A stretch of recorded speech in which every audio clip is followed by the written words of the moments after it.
There's a beauty in the way you're worn, and the sharpness of your thorns, so vibrant in the imperfections.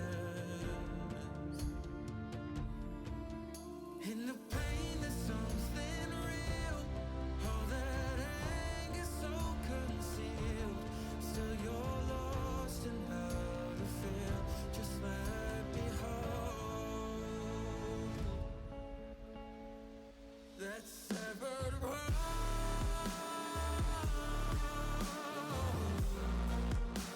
The pieces feel so cold. All the tears won't bring it back to life.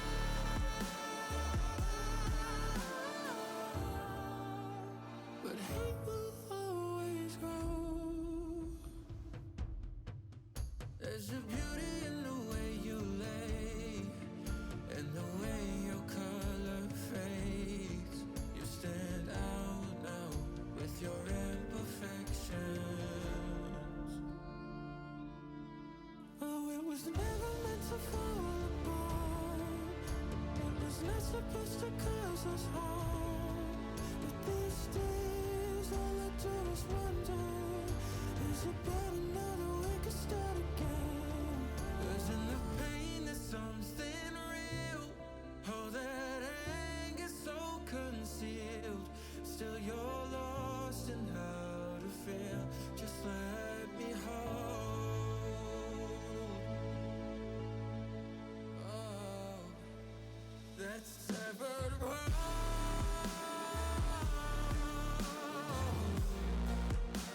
The pieces feel so cold. All the tears won't bring it back to life.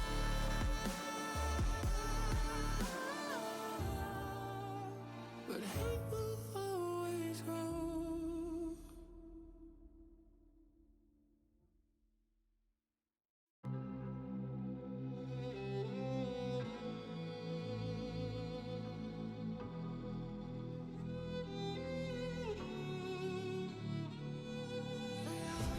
Good-hearted, but I'm just getting started. My eyes on the target. Nah.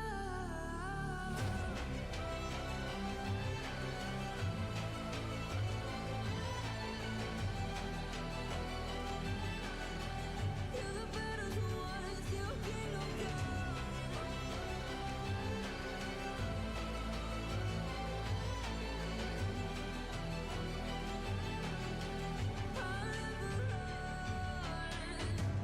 Best to give me your loyalty, 'cause I'm taking the world, you'll see.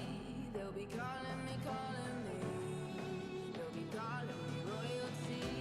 Best to give me your loyalty, 'cause I'm taking the world, you'll see. They'll be calling me. They'll be calling me royalty.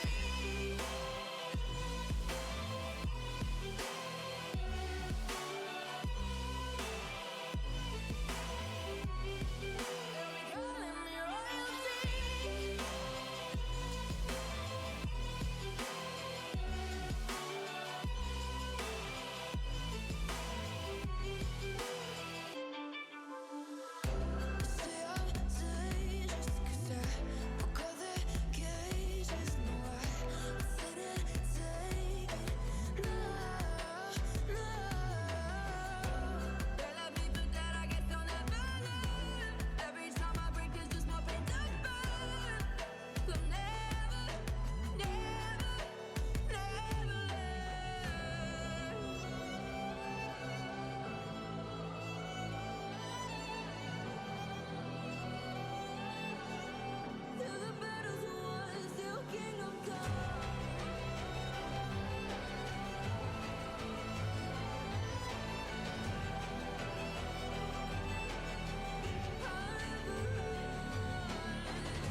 45, it go down. 8 rounds in the 45, it go down. Yeah. 8 rounds in the 45, it go down. 8 rounds in the 45, it go down. Yeah. Look, I was passive aggression, passive aggressiveness. I left him hanging like loose ties is loose ties.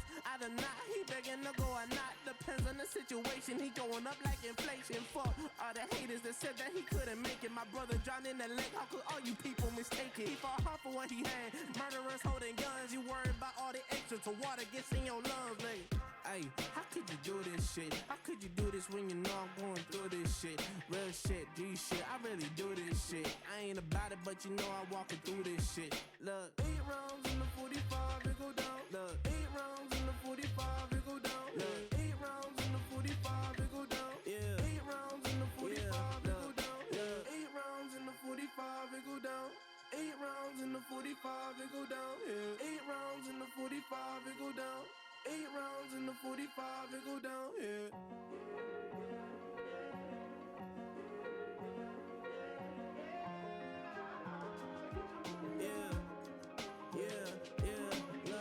Fuck, I ran, I hit the dealer. Serving Coke 45 at the bleachers.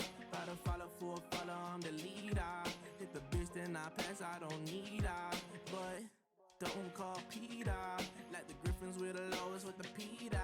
At the pops, he be smoking gasoline. I cannot fuck with these Ninas. 8 rounds in the 45, it go down. 8 rounds in the 45, it go down. Yeah. 8 rounds in the 45, it go down. 8 rounds in the 45, it go down. Yeah. 8 rounds in the 45, it go down. 8 rounds in the 45, it go down. Yeah. 8 rounds in the 45, it go down. 8 rounds in the 45, it go down. Yeah.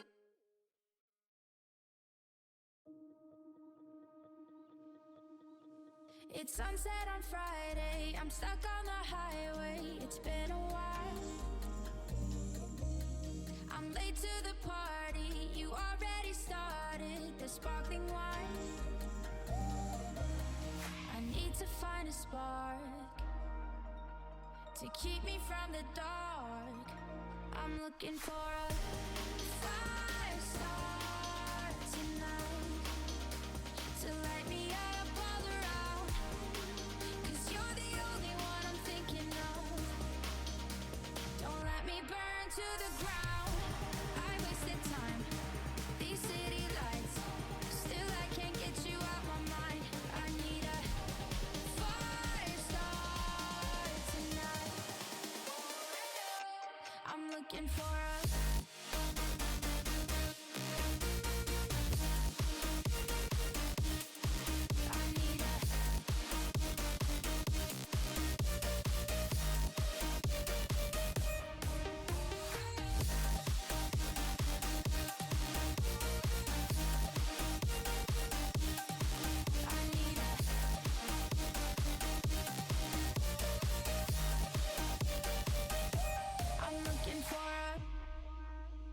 I'm down in the mirror with perfume and glitter. I'm on the way. Feels like I'm 60. Your blue eyes and ripped jeans. What can I say? As long as there's a spark to keep me from the dark.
options.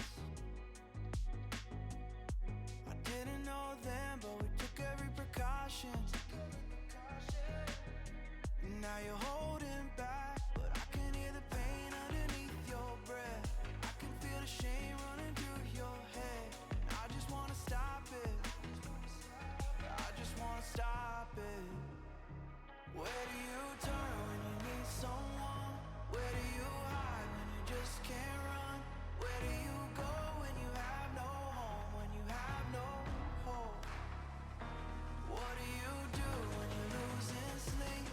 When real life doesn't beat your dreams? I just wanna know if you feel it too. Is it me and you, all alone in a crowded room?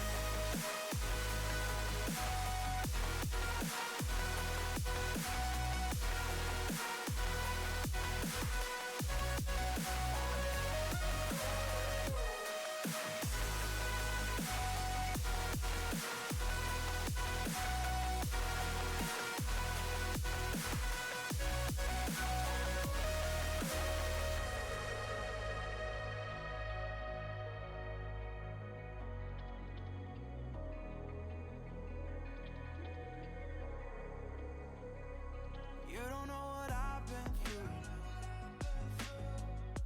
I don't know your past, but I would never claim to.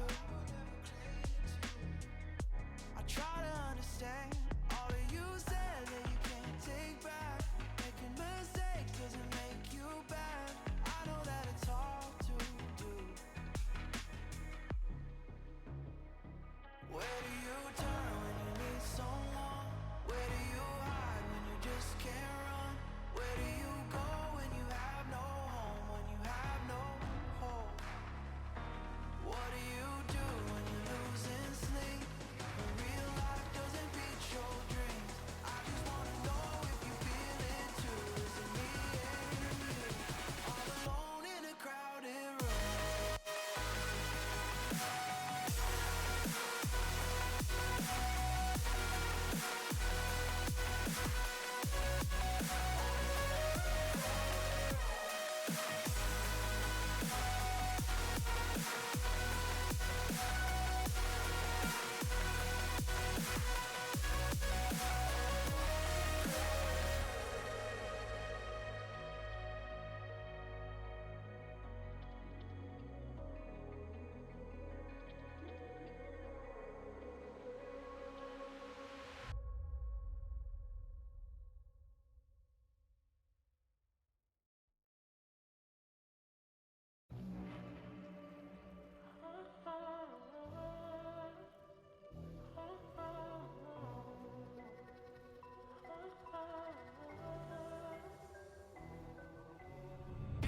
Say I'm craving hope in this darkness. You say I'm just a joke, just a joke. Shivers my spine so bad. Swimming in the river stinks too much. I'm trying to let go of us, but the truth is what's really your was.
options.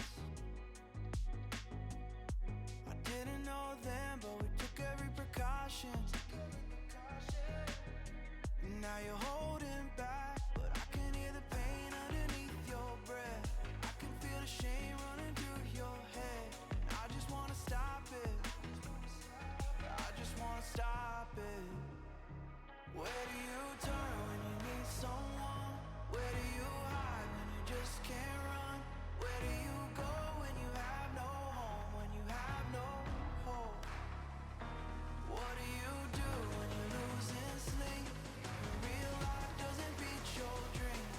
I just wanna know if you feel it too. Is it me and you? All alone in a crowded room.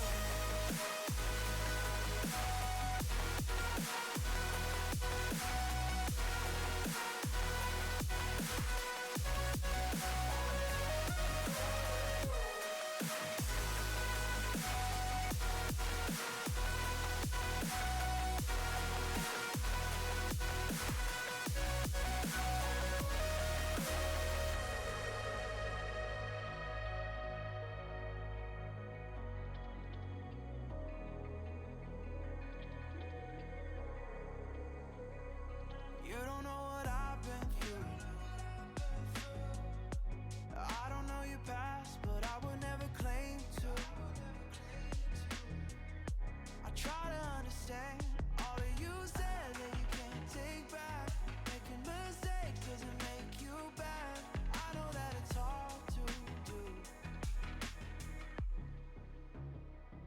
Where do you turn when you need someone?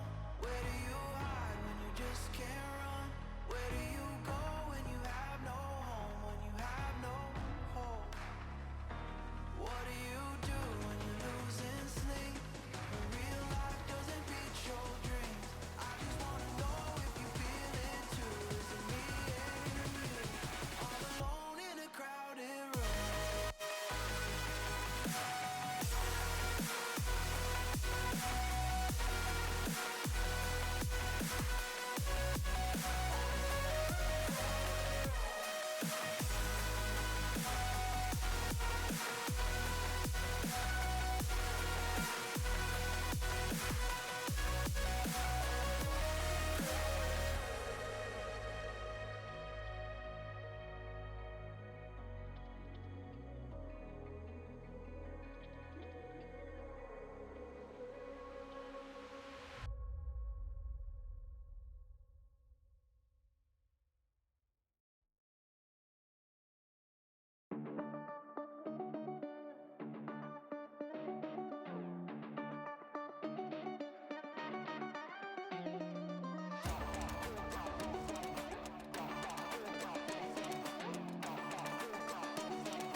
cautions. Now you're holding back, but I can hear the pain underneath your breath. I can feel the shame running through your head.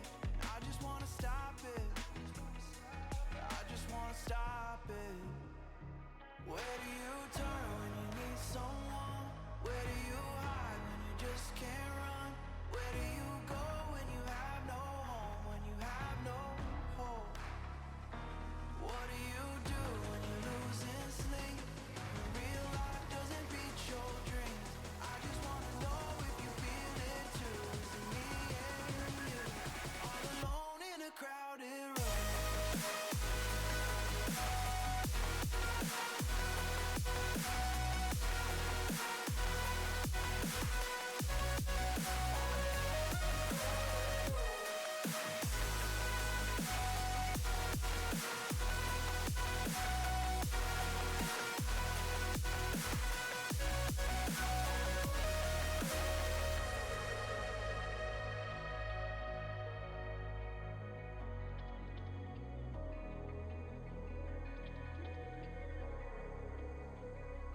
You don't know what I've been through. I don't know your past, but I would never claim to. I try to understand all that you said that you can't take back. Making mistakes doesn't make you bad. I know that it's hard to do. Where do you turn when you need someone? Where do you hide when you just can't run? Where do you go when you have no home? When you have no hope? What do you do when you're losing sleep? When real life doesn't beat your dreams? I just wanna know if you feel it too. Is it me and you? All alone in a crowded room.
The journey to Boston gets a little bit narrower today as we're here with day number 2 of the open qualifiers for the Blast R6 SI 2025 Boston edition. I'm Namical, joined by Goose, and we have a couple of great games for you today as we're going to send our second team to close qualifiers and then determine how that seeding might shape out, Goose. And I'm very excited because we've got some great competitors playing today. Yeah, I'm also really excited. This is overall just a great matchup. This is a rematch from an earlier match in Element 4. If you're unaware, just the Prime T2 event for North America, where we had the XLG roster with the addition of Nick go up against Mike W and Mr. B's roster. So last time around, Mr. B's team did in fact win. I believe it was a best of one on Night Haven Lab. So this is a chance for them to not only get revenge, but also whichever team loses here today, they're done. They will not make it to closed and will have to try again next week.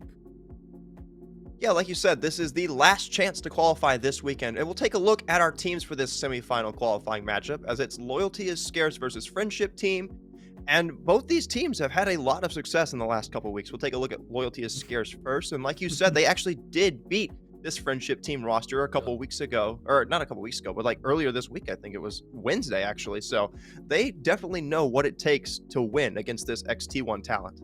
Yeah, I also think this team is the definition of when you mix personalities that just mesh well with just raw talent.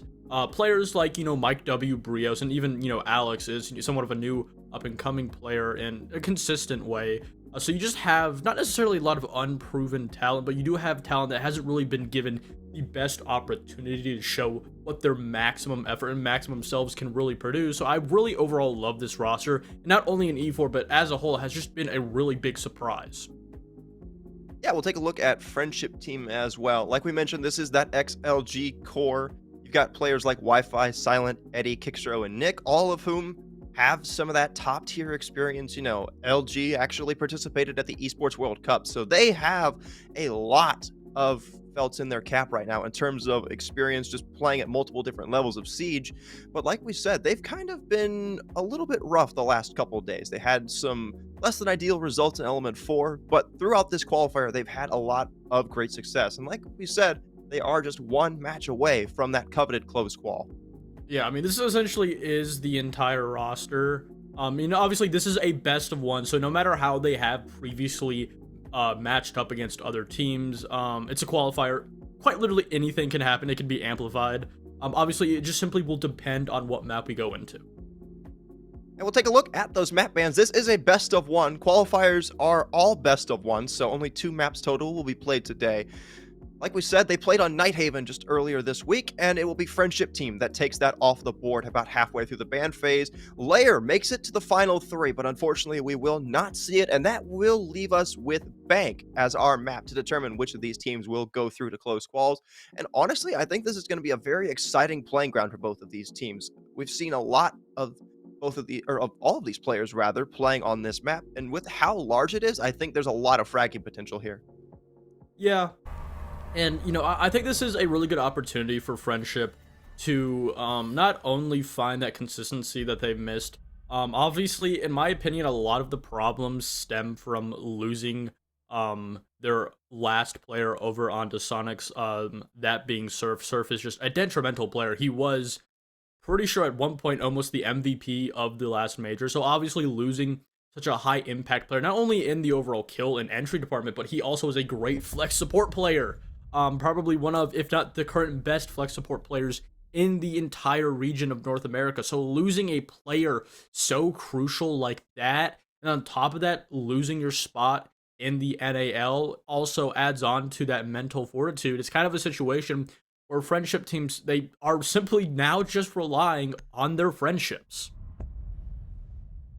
Well, I guess that's the best way you can put it, quite honestly. They literally are named Friendship Teams, so maybe the power of friendship will prevail today. But we're getting through the bans here. That Deimos ban is actually very interesting. There's a lot of open spaces here on Bank, and just a lot of different cutoff points as well that you have to worry about. So I think getting rid of the Deimos there will be very important for allowing a lot more freedom on the roam for the defensive side. You got the Cade ban as well coming in. I really like that, especially for that basement site. You can easier open up a lot of those hatches that you so often see need to be dealt with, and the mirror ban as well to round things out. So just overall, we did see a little bit of intrigue and a little bit of differentiality with those bans, but I think all of them are very solid. My only thing is, this is actually my very first time seeing a mirror ban in a qualifier amateur setting from a T1 team, and in my opinion on Bank specifically, usually you only do see mirrors in positions where they're trying to hold long angles, whether that be in the basement bomb site or if you're holding in CO in office. It's kind of a situation where there are so many tools at your disposal as an attacker to not only deal with that mirror, but in a timely fashion. It's not in a meta where mirror can really decide rounds anymore. And I think banning Mira isn't necessarily a waste of a ban in itself, but I do think you could use that, ability to take an operator off the board and, maybe another way, maybe take that Blackbeard off. Maybe both teams are saying that we want to play into Blackbeard. So far, LIS not playing into that Blackbeard, but again, I just really do think there are better options to then banning a mirror. I do think sometimes when teams ban a mirror, that's just a telltale sign that they aren't really prepared to deal with, certain problem operators like that. Attackers must locate and defuse a bomb. Get started here in round number 1. Got the Nook on the board right away. I'm really interested to see what Epic does with this here. And honestly, with how Nook has been changed recently, I've seen a lot of different ways to play Nook. I think a lot of people have become more, I don't want to say in love, but I think a lot of people have found out that, hey, Nook can actually bring a lot of great value now. We've seen a lot of sneaky plays throughout the last couple of weeks, and I'm really excited to see what he does here, especially because he's sneaking in through Garage. Now, Eddie is ready for that push-in on the smoke, but, using that SMG-11 at long range definitely won't be the easiest of fights. Yeah, I overall really like Silent's position over here with the zombie specifically, because he can just cut off certain angles and entry points around his position over by top spiral and banana and just waste time. And also, it removes just accessibility to his position, but it doesn't matter if Ash just takes his head off, and already getting rid of essentially a player with his only sole job this entire round was to potentially get a pick and waste time, and only wasting a minute on the board, having open area essentially clear, especially with that hatch into hallway open. There's just so much time wasting that, still is relatively on the board, and there is a lot to deal with. But once you push these 3 operators back down to the site, I mean, it's kind of, clear cut from there. Here comes the walk-in from Epic. It looks as though Eddie has vacated the garage space, so this should be relatively free territory for Epic to walk up and take here. You've also got the rest of LIS taking control of these top 2 floors, and it'll actually be Mike W, the next one on the board. He takes out Kixrow, and that's that open area player now dealt with, which means a lot more freedom for LIS to actually get in here and try to open up these hatches. Yeah, just another pick that whether or not was just in a very poor position where LIS were able to just exploit him and single him out from the rest of the team. But at the end of the day, that is still the fault of the defense in these positions. It does look like they do understand that there at least is a player inside of that elevator position. He'll shoot his gun and drop back. But again, with 40 seconds left on the board, the only winning factor here for the defense is just playing time, but with this lurk inside of Garage, that could just completely be shut down. Wi-Fi has some intel here, but I don't think it's accurate. Nick, the next one on the board. Wi-Fi has no idea about the player behind the van, but he gets the kill anyways. Back down to a 3v3 after a huge play from 2 of the members, the Warden and the Goyo coming alive. Mr. B walking down main stairs. Alex PRS walking in through Gold Vault as well. These players are so isolated. This should be easy to lock out for Friendship Team, but Eddie's not looking the right way. It's a quick trade for Mr. B as well, and now Nick is left all alone. The Ash will clean it up, and it's a 1-0 start for LIS. And it's rounds like these from Friendship Team that just really leave my head scratching, because those are simple mistakes that a team with experience like Friendship Team should not be making, yet they're still making it, and in previous matchups are making it consistently. Almost every single pick that entire round onto Friendship Team was in an isolated position. The only pick that they did win in an ISO 1v1 gunfight was when that lurk from the knock inside of Garage didn't have any info. Any other time when LIS had either info or a general idea of where these players are, they just shut them down. And you, as a team, as a defensive team at the caliber of Friendship, you just can't let picks like that go the way and allow for ILS to just run around. And the fact that that Alex was able to just drop down in gold and no one even think for a second that he could be in there is a little bit worrying to me, honestly. And in these next couple of rounds, they really just, in my opinion, first have to work on just locking these early rounds, trying to get a pick, or at least not just letting this man count bleed away from like 2 to 3 players, losing it in that early to mid round. Before we get too deep into the series, I want to take a moment and just express appreciation for not only High Tech Chad, our producer behind the scenes, but also the Siege Double Shot boys, Whiskey Glitter, Whiskey Run, and the Unnamed Gamer for allowing us to get access to their clean feed for this game. And multiple people are actually using the same observer, so appreciate them so much. Appreciate everybody for coming out and streaming. And most importantly, we'd like to appreciate Chad and Whiskey Run for making all of the assets today, or not necessarily making, but coordinating and assembling the assets that the Blast team provided for us. So huge thanks for everybody for making this community cast possible. As we get into round number 2 here, though, you can see the quick entrance from Epic in towards ATMs. He's trying to take some of that space early and maybe provide a bit of cutoff for these roamers on the top floor. There are a couple people up there, so if they can get a quick pinch shot on these players, it should be a relatively easy lockout. Yeah, and it's kind of those engagements that so far for LIS that we've seen have been a relatively easy time for LIS. And I want to see a situation, rounds, maybe an engagement, where LIS are not able to get these easy gunfights, these easy picks, and if they're able to start to work for them, start to actually find gaps rather than just friendship, essentially just leaving these exposed gaps right in the open for them and taking this top floor control, essentially with really no pushback from Friendship team isn't necessarily worrying.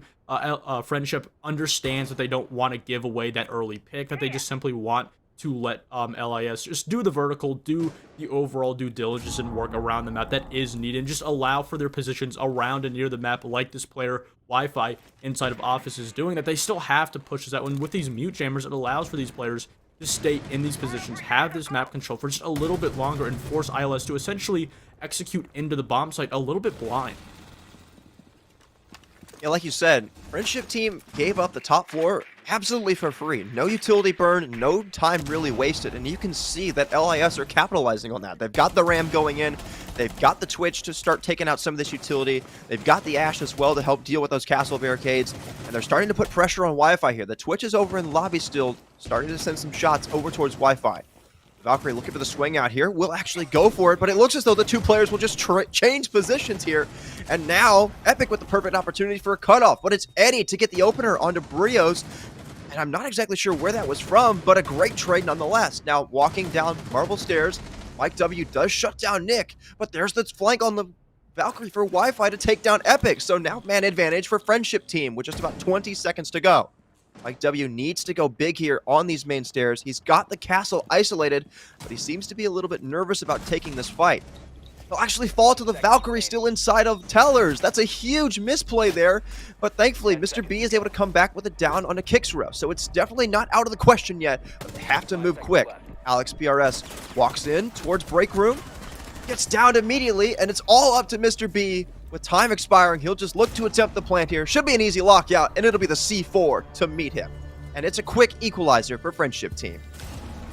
Overall, really great read from Friendship in that round, reading that, LIS, they were able to just clear that entire top floor. Friendship team didn't really have to put a lot of pressure on trying to waste time and really not just sacrifice that very first pick, essentially allowing for themselves to have a heavy extension over into that elevator position, and then also having Wi-Fi inside of Tellers and Office is a great opportunity, paired with the Fenrir mines and the mute, to just deny a lot of overall intel near the site. Sure, LIS got a lot of map control and knowledge on that extended position on the top floor and then around inside of main lobby, but at the end of the day, all of that knowledge and map control didn't really have immediate effect onto the bomb site, which at the end of the day is the main objective. And Friendship team allowing themselves to just play their positions, force LIS to execute on these positions close, and then eventually onto the site with relatively little to no time left, forcing LIS to make not only individual but very risky decisions because they didn't really have a lot of time to work with. And to be fair, that is also on the fault of LIS, and in that situation LIS had better time management. It could have been a different round, but at the end of the day, a great read from Friendship. Another quick run out there from Eddie. I'm pretty sure he's just setting down barbed wire inside a dirt tunnel. But I mean, you're still giving away your position. You're giving up the fact that there is somebody playing inside of server. Not necessarily a huge bit of information there, but still just worth noting that, hey, if you two choose to push from there, you will have to challenge somebody. Mike W looking for a quick challenge here over towards open area. There is somebody up there. I believe it is Kixrow. Looks as though he's playing there alone on the Warden to try and deny up above for as long as he possibly can. Got a couple roamers, actually. You got 3 of them out and about right now. Just Nick and Eddie left on the site, which means it's relatively soft. Although the good news is that Pulse is providing some information, so it seems as though, as of right now, Friendship Team have pretty much everything covered, and it's going to be up to LIS to just walk in here and see if they can't isolate one of those players on the roam. Yeah, and you know, the thing about a team like Loyalty is you'll have players like Alex who just are allowed to just free roam around the map. A lot of the time it does have success. There isn't a whole lot of, time wasting because you don't have to have a drone in front of a player like him. He will just simply clear these corners, get this map control all on his own. On the contrary, if Friendship are able to eventually identify this, they can take advantage of it and get essentially an easy pick. You can see Alex just waiting on stairs, waiting for potentially Wi-Fi to swing. No drone in front of him, no real up-to-date knowledge, but the problem is Wi-Fi, he's not going to swing. He doesn't have to. His position right here is to waste time and then drop into sight, and that's exactly what he does. And sure, that does clear that map control, but with Alex's position, he doesn't immediately know this. Just over a minute to go here. Mr. B going to start to open up some of these hatches with the Habana. Once again, LIS making relatively good time of their hard destruction and clear game. It looks as though, once again, they've got everybody cleared off of these first 2 floors. All 5 members of Friendship Team safely back inside of the site. Now, it did take them a little bit longer than last time, but admittedly, Friendship Team probably wanted to stick around a little bit longer and probably felt safer doing that because they did have that pulse. So, they should have a lot of intel here going into this execute. And now it just simply falls down to this time-wasting utility, the Fenrir, the smoke canisters on smoke, and on top of that, you still have a couple of those Goyo fires still on the board. And again, this is a situation where Loyalty have found themselves in a 5v5 man position where their main enemy right now is just that timer. Still no opening pick. Those Goyo canisters are going to start to burn away at the safety that was the default plan over inside of lockers. Epic will get the opener onto silence, so now the Goyo is actually dispatched up, but the utility still remains, and with only 15 seconds to go, they have to be vigilant here. Epic just runs right in, gets a second one inside a red hall, quickly traded back, but it's still man advantage for LIS. The C4 will shut down Mr. B. Somebody has to attempt the plant here inside of the smoke, and it'll be Brios to do that, but he's shut down immediately, and the time will expire. Wi-Fi saves his team, and Friendship claim 2 in a row. So far, I really do think Bank is an absolute great choice for Friendship to find themselves on for a map, because a map like Bank, specifically, we can, just choose the easy point, that being basement. A lot of these bomb sites simply fall down to the execution phase. You rarely will see a round have its result been chosen by the early round, by players on the defense losing their lives very early on. And when you have 2 teams of different calibers, just Friendship having, a lot more of that experience compared to Loyalty, they're just simply better at not only wasting time, but at using their overall defending utility efficiently. And when you allow for Loyalty to waste their own time and then force themselves into a situation when their only win column is by getting that plant down or forcing the gunfights onto those hardened defender positions on the bomb site, it almost always favors the defense. And on top of that, when you have a team like Friendship's caliber that is so good at not only using its utility to its fullest potential, but also at the same time at not wasting it, you essentially just decide these rounds based solely on utility. First time here, we're going to be seeing the top floor bet out by Friendship Team. Interestingly enough, we got the Bandit being brought out by Wi-Fi. I don't usually see a lot of Bandit on this top floor. You typically would see the Cade if something were to be brought out for wall denial, but generally that isn't really the case. So you kind of just hope that you can deny as long as possible over by, like, I guess stock would be kind of a place where you could see the Bandit be used, maybe on one of the quad walls inside a CEO. But other than that, not really a ton of use for that, but the Azami always has great use. It'll be silent to shut down Mr. B as the opener, and with the only hard breacher now off the board, it'll make LIS's attack a lot more difficult here. Yeah, and getting these early picks, not only onto such influential players, but players with so much utility, that's essentially your only hard breach utility. There are no can openers on the board. There is no ace. There is no maverick. Loyalty has no other hard breach options left on the board, which again forces them to go into these very awkward and very crucial gunfights, sometimes even isolated gunfights, and that's exactly what Friendship has done throughout this entire defense so far. Even if they did drop that one round, they've done a great job of forcing Loyalty to play into their game style, how they want to play this map of Bank. And overall, it just doesn't really seem like Bank plays into the play style that, overall aggression, just really leaning on the gunfights play style that Loyalty has, and a little bit of a misstep, and you're gonna have to have a player like Mike W go absolutely huge and get an absolute steal of pick here.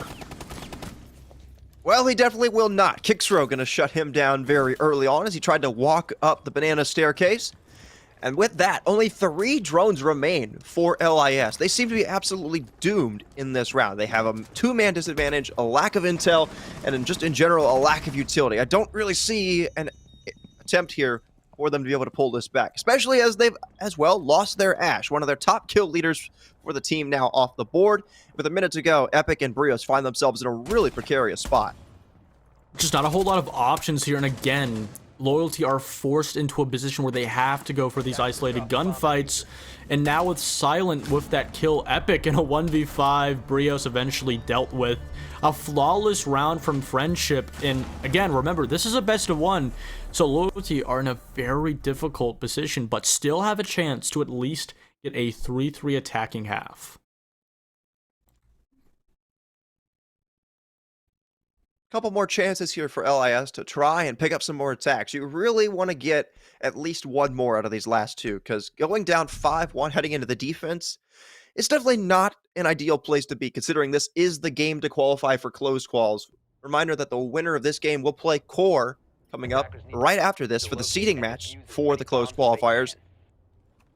And I mean, as of right now, it seems as though Element might have been a fluke. LIS seem to be playing very solo. I mean, I haven't seen a lot of coordination by them. Friendship team have done a great job at timing their fallbacks, timing their usage of just like how long they stick around in spots because of the information that they have from things like the Pulse, like the Fenrir that you've got out now. And even really, I guess the Capcan can provide intel. And I'm just curious. I heard you chuckle there. I wasn't paying attention fully. What was it? If you notice, I think one of the best scenarios, especially a lot of these T2 teams try to play out of the meta to try and be different.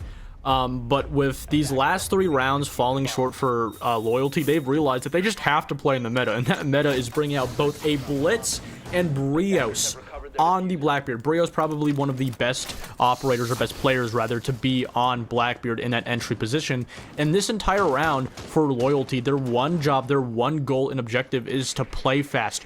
Give Friendship team as little possible, as little time to react to every single decision that Loyalty makes on this attack, whether it be just executing on a certain point. And with this lack of an extension over into Archives, this is an absolute phenomenal opportunity for Loyalty to potentially get a backstab and cut off both this extension upstairs and the bomb site itself. Okay, so you weren't laughing at me. I thought you were laughing at me, which No. happens a lot. I will admit, you laugh at me a whole lot. I do. About a minute in, and there's Wi-Fi already on the board with the opening pick of this round. That's Epic off the board. And that Dokkaebi is going to be a huge loss, but you do still have those 2 shields, especially considering they're back to being at full strength with Alex PRS getting that kill onto Silent, a direct trade right back. They have taken a lot of space. Look at this, Goose. They're already up towards the site. They've got Teller's control. They've got Archives control. They're right there. They need something to be able to burst in here, and that's definitely not ideal as Mike W falls to a Capcan trap. Yeah, and it's these, like, unlucky gunfights that Loyalty continue to lose that essentially has lost them this entire round. Not if Brios can use this operator to its fullest potential, though. An absolutely phenomenal and important pick with now you've essentially completely cut off Kicksrow from the bomb site. It is a 3v2 on the bomb site. And if Loyalty are able to isolate these last 2 players, find out where they are, they're going to be able to efficiently and safely get this bomb off. And on top of that, with Alex still having that vertical control, this is an absolute great opportunity for them to try and get this bomb down. Yeah, I mean, if you can isolate Wi-Fi here inside of elevators, that's a great opportunity to give yourselves a 3v1 on the site, because like you said, Kicksrow is still down below. They just have to be able to get in here and take it, but they're just going to go full into the site. They've isolated the Fenrir. They've dropped him down below. Everybody playing down below now, but Nick through the hatch gets a kill on Alex. What a huge misplay there. Mr. B falls as well, and now it's Brios on the Blackbeard left all alone, trying to go for the revive, and he'll get felled by the castle. And it is now 4 rounds in a row for Friendship Team, as LIS just kicking themselves after that one. Wow. I mean, that is a round where not only is Friendship scratching their heads, but I also were. And I completely agree with Friendship Team in that situation. There really did look like there was no communication. There was no hard call on the bomb site. You could see that they flooded the bomb site and immediately started to go for kills. You notice that aside from that team kill that probably did prevent Mike W from getting that bomb down, or Mr. B rather, that there was real no urgency to try and get the plant on the ground, and that does give potentially the idea that Loyalty was not fully aware of how soft that bomb site was. Going into the idea that their overall consistency on the intel gathering department was simply not there in that round, and we could even now guess that it may perhaps have been lacking in the rounds previous, and that is just essentially a round where you have a 3v1 on bomb site, 2 players completely disconnected from each other until that one player dropped into the bomb site. That is one of the freest executions as an attacking team I've seen in quite a bit. And simply because the comms were there was no singular consistent call, they let that round drop, and now the best possibility for Loyalty on this attack is a 2-4, which in my opinion is almost needed at this point. Yeah, I mean, you cannot go into that defensive half down 5-1 on Fang. It's just, there's not enough consistent sight that you can sit there and say, hey, we're good for 2 defenses there. Like, open area, you almost always see a successful attack on. Tellers is and I mean the top floor, it's so hit or miss. Really, the only site you could sit on and just say, hey, we can go flawlessly there is going to be that basement site. And even then, there are opportunities for the attack to really capitalize on that site. Good start here by Epic, though, getting not only the default cam, but a couple of those Goyo canisters. And I mean, if you can burn those out quickly, I think that's going to give yourselves a great chance. Hang on a moment. Silent on the main stairs gets shut down by Alex PRS. Nice shot there on the Blackbeard, utilizing that to full effect. And finally, LIS have something to work with.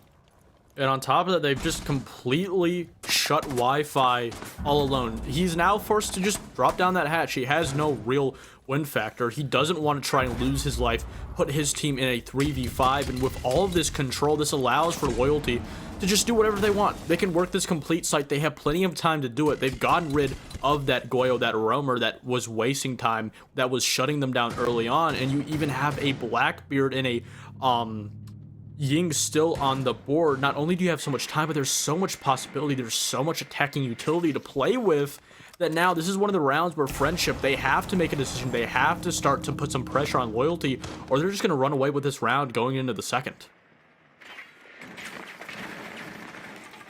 I like the use of the Habana there to keep the pulse occupied. Keeping that pulse away from the main execute is going to give the intel gap towards LIS. I really like that play. And now with that, it's going to give them an opportunity to start clearing out the site and get ready for this plant. All of the Goyo canisters now burned.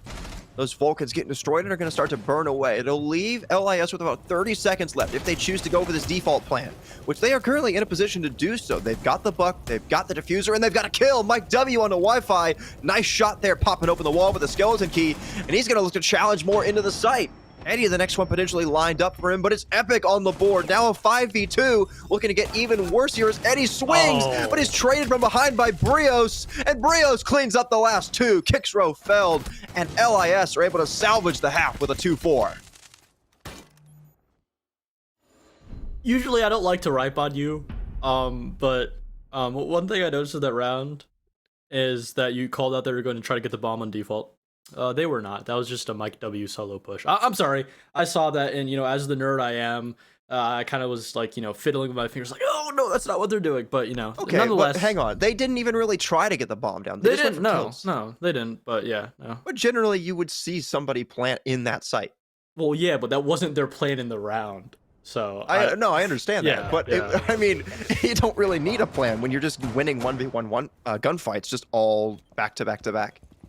That is a very true statement. That's exactly what happened, Nomical Cast. And now, Loyalty. I've stopped. All right, you're saying, solo casting. Bye. I've stopped saying their initials because I'm just not going to consistently be able to say it. So from now, I'm going to call them Loyalty. It is Loyalty is scarce, so Loyalty for short. But Loyalty, getting 2 out of the 4 rounds on attack. Obviously, you know, in a higher skill level, which is, this essentially is, you know, a T2, T1 matchup, you do tend to see Bank go in that, you know, maybe sometimes even attacker-sided 3-3 half. But I think not only on how that entire first half played, but both play styles that Loyalty and Friendship were bringing and how they clashed. I think a 2-4 half is relatively what I would expect, especially with the inconsistent overall intel game. And now we get to see full rat roam plays from Loyalty on Bank out of all maps, and this is a problem that Friendship team are not able to seek out and deal with very early on. That lead of theirs is going to start to dwindle. Getting started here, about 30 seconds in, and a couple players from LIS are currently sitting inside of open area. We saw Friendship team do this a lot, but they always fell back. They didn't really try to challenge it too much once they started to feel the pressure. I wonder if LIS are going to do the same thing. You've also got a couple players on the top floor, interestingly enough, trying to challenge for even more control of the map. They're getting pressured by the Blackbeard, but it looks as though Silent is currently alone, so it's just going to be up to the fact that he can win his 1v1 gunfight here. He's teasing it. He really wants to take the fight here, but it'll actually be the Warden and the trade, or actually the flank by Nick, rather, to shut down. Brio's not having a great game thus far. Just 3 and 5, but still definitely not the worst possible situation for LIS to be in here. Still a 4v5 with about a minute burn and a couple players still out on the roam. I would look for them to fall back pretty soon because you don't really want to give up any more. Yeah, you don't really want to give any more control up. You also do still want to play spoilers. You want to be able to not consistently give away that open area control, especially now that you have a player starting to creep up from bomb site. It allows for this player to still safely play in here. If he does potentially find himself an opportunity to catch a player off guard, but he's not going to find that as of now. So Epic, he's still, Epic's just going to be sitting here. He's going to drop back down, but this creep up from Alex could potentially play spoilers, and now that he's found an opportunity to retake space and potentially get a flank off, which is exactly what he does, getting rid of that execution utility and now completely shutting down and slowing this attack down. Oh, he gets a second one too on a kick throw. A huge flank by the Valkyrie. And now Friendship team find themselves down 4-3 in terms of the man count with just under a minute to go. Swing out from Epic, though, will give that back to the 3v3. And now with that, I mean, LIS just threw away the one advantage they had, which was that man count. 40 seconds left, and the Blackbeard trying to challenge onto the Valkyrie. The Valkyrie will find itself down and finished off there. Now, Friendship team have been able to swing this right back in their favor. The flank not able to net too much there. With 30 seconds to go, Mike W and Mr. B can just sit here and wait. Got plenty of time. They've got good positioning. You need to just sit here, not challenge anything. That's the key. Do not challenge anything. You do not have to here. Eddie looks to go for the plant. The smokes to go out by Wi-Fi. Here comes the walk-in by the Habana. They're going to try and do this on low time, which does not leave much room for error. Mr. B's been allowed to sneak through the smoke. If he can save, he might be able to get the kill. He gets one. Looking for the second. Will he get the deny? At the last second, he gets the kill, but the diffuser goes down. Thankfully, Mike W is able to cover his team's back, and LIS will run away with that round and sweep the rug out from Friendship team. What a retake. Oh, man, if you're Friendship, what do you say to yourself there? Now, going into my point for this next round, Loyalty, that entire round, every time they were able to put themselves in a winning position was by pure, aggressive, isolated plays. And probably plays that were just simply from singular decisions. You saw that entire round, Alex making his way up blue stairs to find a pick. He had no intel. He had no pings. His team more than likely did not say, let's just push him upstairs, hopefully he can get 2 picks. That was not the plan. He saw an opportunity, and he took advantage of it. Now, moving to Mr. B, just running through the smoke. His entire round was depending on a player not being on off his hatch. A thing in a continuous lapse of judgment by Friendship team will be taken advantage of by Loyalty. And something you'll notice is every time when Loyalty is in a decision, especially on the defense where they have to make a move, they will usually make an aggressive move. And a lot of the time, especially with Friendship, they're not going to be expected these really over-aggressive plays that should be punished. But because Friendship team does not have every single angle locked down, because they didn't have that player inside of office, that opportunity was allowed to happen. And Loyalty is a team that will take advantage of every opportunity, small or big. Ooh, Goose, that was close. I mean, staring down, going 5-2, now back within 1 round. I mean, the huge momentum swing there just cannot be overstated, or LIS. Now on the top floor, got a really solid lineup here. You got that Vigil down below to cause some problems, but you've also got a pretty solid core to hold down the site. You've got that Castle, you've got the Valkyrie, you've got the Warden. There is a great trio of operators, and even then, Brios could cause some problems, considering look at the lineup Friendship team have. They want to go quick here, but it's actually, speaking of the Frost, and the Frost jumps out. Brios on a kicks road, and now they're one of the 2 primary hard breachers gone. What a play there to get that opening pick. And I was going to say, even then, you still got those Frost mats available to help deal with something like the Sins, like this Blitz as well. If I was going to say Friendship team want to go quick, they really can't do that now. This unpredictability from Loyalty is just such a dangerous poison for Friendship to be playing with, because they can't predict Loyalty's next move, because Loyalty doesn't even know their next move. They make their decisions, they make their choices in a split second. If they see an opportunity, if they see an opening throughout the round, whether it be a player exposed, map control that they can fill, that Friendship have given up, they will take advantage of it. Friendship cannot give an inch to Loyalty, because they will take every single bit. In another run out from Alex. This is exactly what I've been talking about. And a poorly placed Claymore allowed for that pick to go to Loyalty. That was a jump out that he should not have done, but because that was a misplaced Claymore, he was allowed to have success. And again, just misjudging that line of sight, but an absolute huge opportunity and opening there for Eddie on the Blitz. Oh, but not ready for the swing by Brios. He gets 3! Brios with a huge round on the Frost. And LIS have been able to tie this back up. It looked bleak there for a moment, but no longer. I talked about it in the very first round switch, that if Friendship was not going to be careful of these very rat and these over-aggressive plays, they would lose that lead. And where have we found ourselves? Down from a 2-4 deficit for Loyalty, now tied up 4-4, because they continue to see these gaps, even small. It doesn't have to be an entire side of the map that Friendship has given control up when going for an execution. If it's a window being left open, if it is a misplaced Claymore, whether or not Loyalty knows about it, they will take it advantage.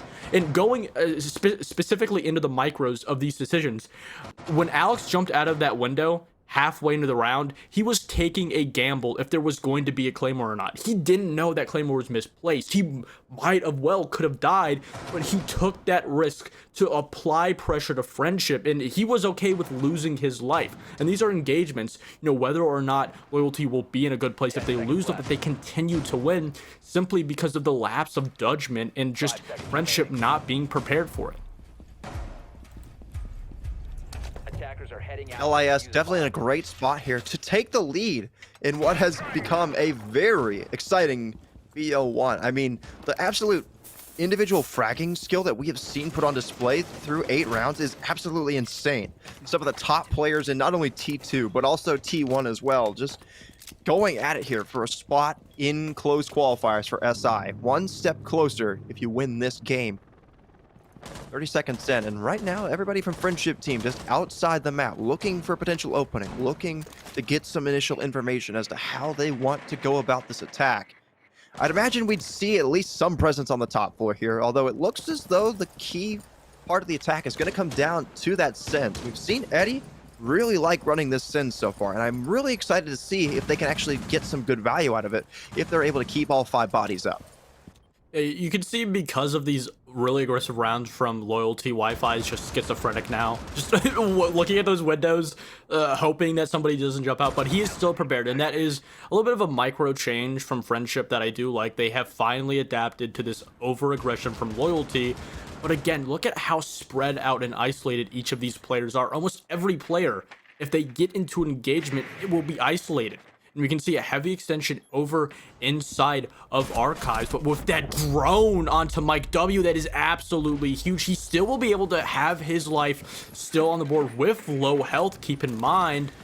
But if you look at around the entire map, if you look at the 5 men, Friendship haven't really done a lot. They don't have this top control still. Brio's still in a position to hold it with that hatch in play. He could just sit here, waste time with that Doc Stim to heal his health. In Friendship, they have real no map control, and they haven't really done anything around the map aside from take a couple of damage points off Mike W. Just about a minute left. Friendship team still looking for that crucial opening pick here. Here comes the walk-in from Eddie. He's looking to go for this plant here. He's got the diffuser, and with the Sins, he's able to walk across relatively for free. Silent gets the opener here, and a second one for Eddie through the Sins barricades, and now he can look to go for this plant. Another one for Kickstro. The DMR's coming to life here in this round. Rios with the trade back, but the diffuser has been successfully planted. Rios on low HP, able to get himself back up with that dock, but do they know about the players sitting underneath the staff table? They do get that kill, but it's quickly traded back, and now Brios all alone in a 1v2. Does he know about the player outside in Janitor? He does not, and the Buck will just sit there and wait. Brios walking into a trap here with one player on either side. Just 15 seconds left. Not even that, considering the point of no return. Getting lit up, down, and that should just about do it. Wi-Fi will finish him off, and Friendship team with their first attacking win. Great response from Friendship in that round. Not only did they spot an overall gap, realizing that there was essentially a clean walkway into that break plant, but they also chose a completely different kind of theory of attack that round in their previous attacks, where instead of trying to clear the entire map, instead of doing their due diligence, trying to set up a well-timed execute, they saw an opening, they took it, and they kind of put their entire round on the simple fact that they wanted to take Loyalty off surprise, and that's exactly what they did, essentially eliminating those factors of those flanks, of those players getting those aggressive runouts, because there were no opportunities for that to happen. And, you know, sure, it's one of those rounds where that isn't going to happen again. You're not going to be able to throw a Sens, get that plant down on break, because Loyalty will be expecting it. On top of that, you've won the round. They're not going to go back there. They now have the option to go back down to this basement bomb site, which is also not only another test for Friendship, but another opportunity for them to give something Loyalty different to deal with. You can't keep going for these very long, clears of the maps, because that gives Loyalty time to move around, create new opportunities to get flanks or aggressive plays to hub stomp these players very early on. And Friendship, they have to continue to adapt throughout this entire attacking half, even though they have taken that lead back.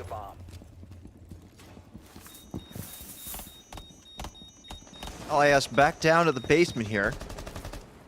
Reminder, this is the round where we saw the crazy smoke disabled retake. I don't even know what you want to call it. I mean, there was so much stuff that happened in that 2v3 back in round number 7. You could pretty much call it with whatever you want. Good drone here by Wi-Fi onto Mr. B. They have the perfect idea as to where this Goyo's at. He's looking to get aggressive here, maybe run out from ATMs, but he certainly will be felled pretty quickly if he does decide to go for it. Wi-Fi looking for the lineup here on the feet, waiting for Mr. B to potentially walk out here. Although he's got good patience, he's not exactly sure if he's going to go for it or not. I'd really like for him to fall back here, because you do not want to risk a pick, especially considering if you lose this round, you're going down to match point. He's got a player on Repel, loses most of his HP, and will end up paying the price for it. Kickstro with the opener, and a great use of the intel and teamwork by Friendship team. Yeah, that's an absolute, not only important pick, but a great played opening engagement by Friendship, understanding that not only was that player isolated, but then they perfectly played it, isolating him essentially into a 1v3, cutting him off at every single angle. Even if he did get a kill, he was not going to escape that position with his life still on the board. And now Brios, after losing that first pick, is forced to rotate back down. Friendship having complete control of that lobby area allows for him to just completely be isolated, forcing him to put himself in a position where he can just rotate back down to side. This is exactly what Friendship has wanted. But now the problem is, look at how much time they've wasted. Almost a minute left on the board, and they haven't even started to go and make their way into open area. And this is, again, another opportunity for Loyalty to start to expose these gaps. And if Friendship aren't going to start to work fast soon, then they're going to continue to give these opportunities to Loyalty. Still down a man. LIS are playing it relatively passively here in this final minute. They've got all 4 players down below, and they're in a pretty good spot here. Even though they are that man down, like I mentioned, they have plenty of utility to be able to stop a plant if it does happen here. And he will likely be the one to insinuate that. Got the Blackbeard as well to potentially provide some cover, but you can't really do much against a couple of toxic babes. Still got those fire canisters as well. You've got a couple of C4s that you got to worry about. And here it comes. The utility will start to rain in with 20 seconds to go, as LIS are just going to sit back and wait as long as possible. They do have a couple of backstabs to worry about, but right now that main focus is going to be stopping the diffuser from going down. And with 10 seconds left, there's not much more time for Eddie to try and get this. He has to move quickly. Where's the urgency from Friendship Team? There's 5 seconds left. They're not even in the sight. The diffuser will be dropped instantly. 2 kills, 3 kills from LIS. And on 0 seconds left, somebody will have to stop the diffuser. Epic will be the one to do that. And LIS play that late round perfectly. What a round. And it goes back to exactly what I said before. If Friendship Team fell back into that same cookie cutter push where they just pushed the entire map, cleared it, and wasted around a minute 30 to a minute on just simply getting that map control, and then with only a minute to 45 seconds left, setting up their entire execution, not only does that allow for more opportunities for Loyalty to get those aggressive plays, but in that round, they didn't even rely on it. They did exactly what Friendship did on their defense and just allowed for Friendship to waste their own time clearing the map, getting those hatches, setting up the execution, and then it just all came down to Loyalty wasting the time with those smokes from Goyo and the smoke canisters from Smoke. It's kind of a situation where this is exactly how Bank will continue to play throughout every single meta, just simply on the way the map is built. A lot of these rounds, if you're not careful as an attacking team to get rid of these power players, these heavy players, if you don't have a push over inside of Garage, if you don't have a multi-directional push, if you don't have someone going down gold that we didn't see last round, it's just going to come down to this utility dump from the defense, and you're not even going to have time to get that bomb down. Attackers are heading out. The penultimate round of regulation sends us back to the top floor. Last time we were here, Rios with that huge jump out. This time, definitely not going to happen, as I don't think you're going to have that happen twice and be able to get away with it. We do have a similar attacking lineup by Friendship Team. They've got the Blitz. They've got that Sens. I'd imagine that they're going to try and go for this quick execute again, utilizing those Sens barriers to try and sneak the Blitz into sight, maybe through a window, maybe through stock. We'll just have to see. But Brios with the perfect operator to counter that. Not only that, but the Valkyrie as well. You got a couple of great options to counter that by burning out that utility with the one-mine magnets and utilizing good intel for C4s from the Valkyrie. Yeah, again, just overall a lot of opportunities here, and I really love the pick from Alex on that Mozzie, because not only is he allowed to play very aggressive, but he just has that extra security of those Mozzie pests to just deny those drones from finding out where he was.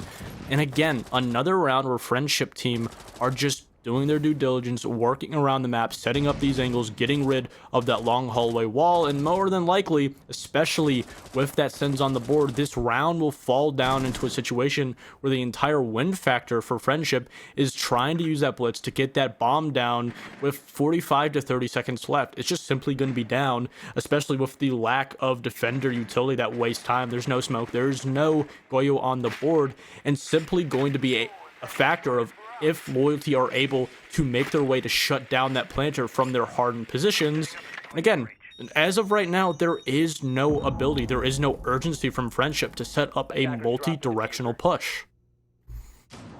Attackers have recovered their C4 down below by Alex, looking towards stock. Brios up there as well to provide calls for if somebody enters. Here comes the flash.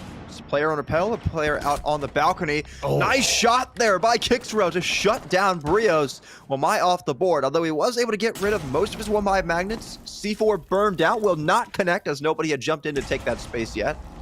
45 seconds to go. Mr. B in a great spot here to try and shut down any push coming in through Janitor.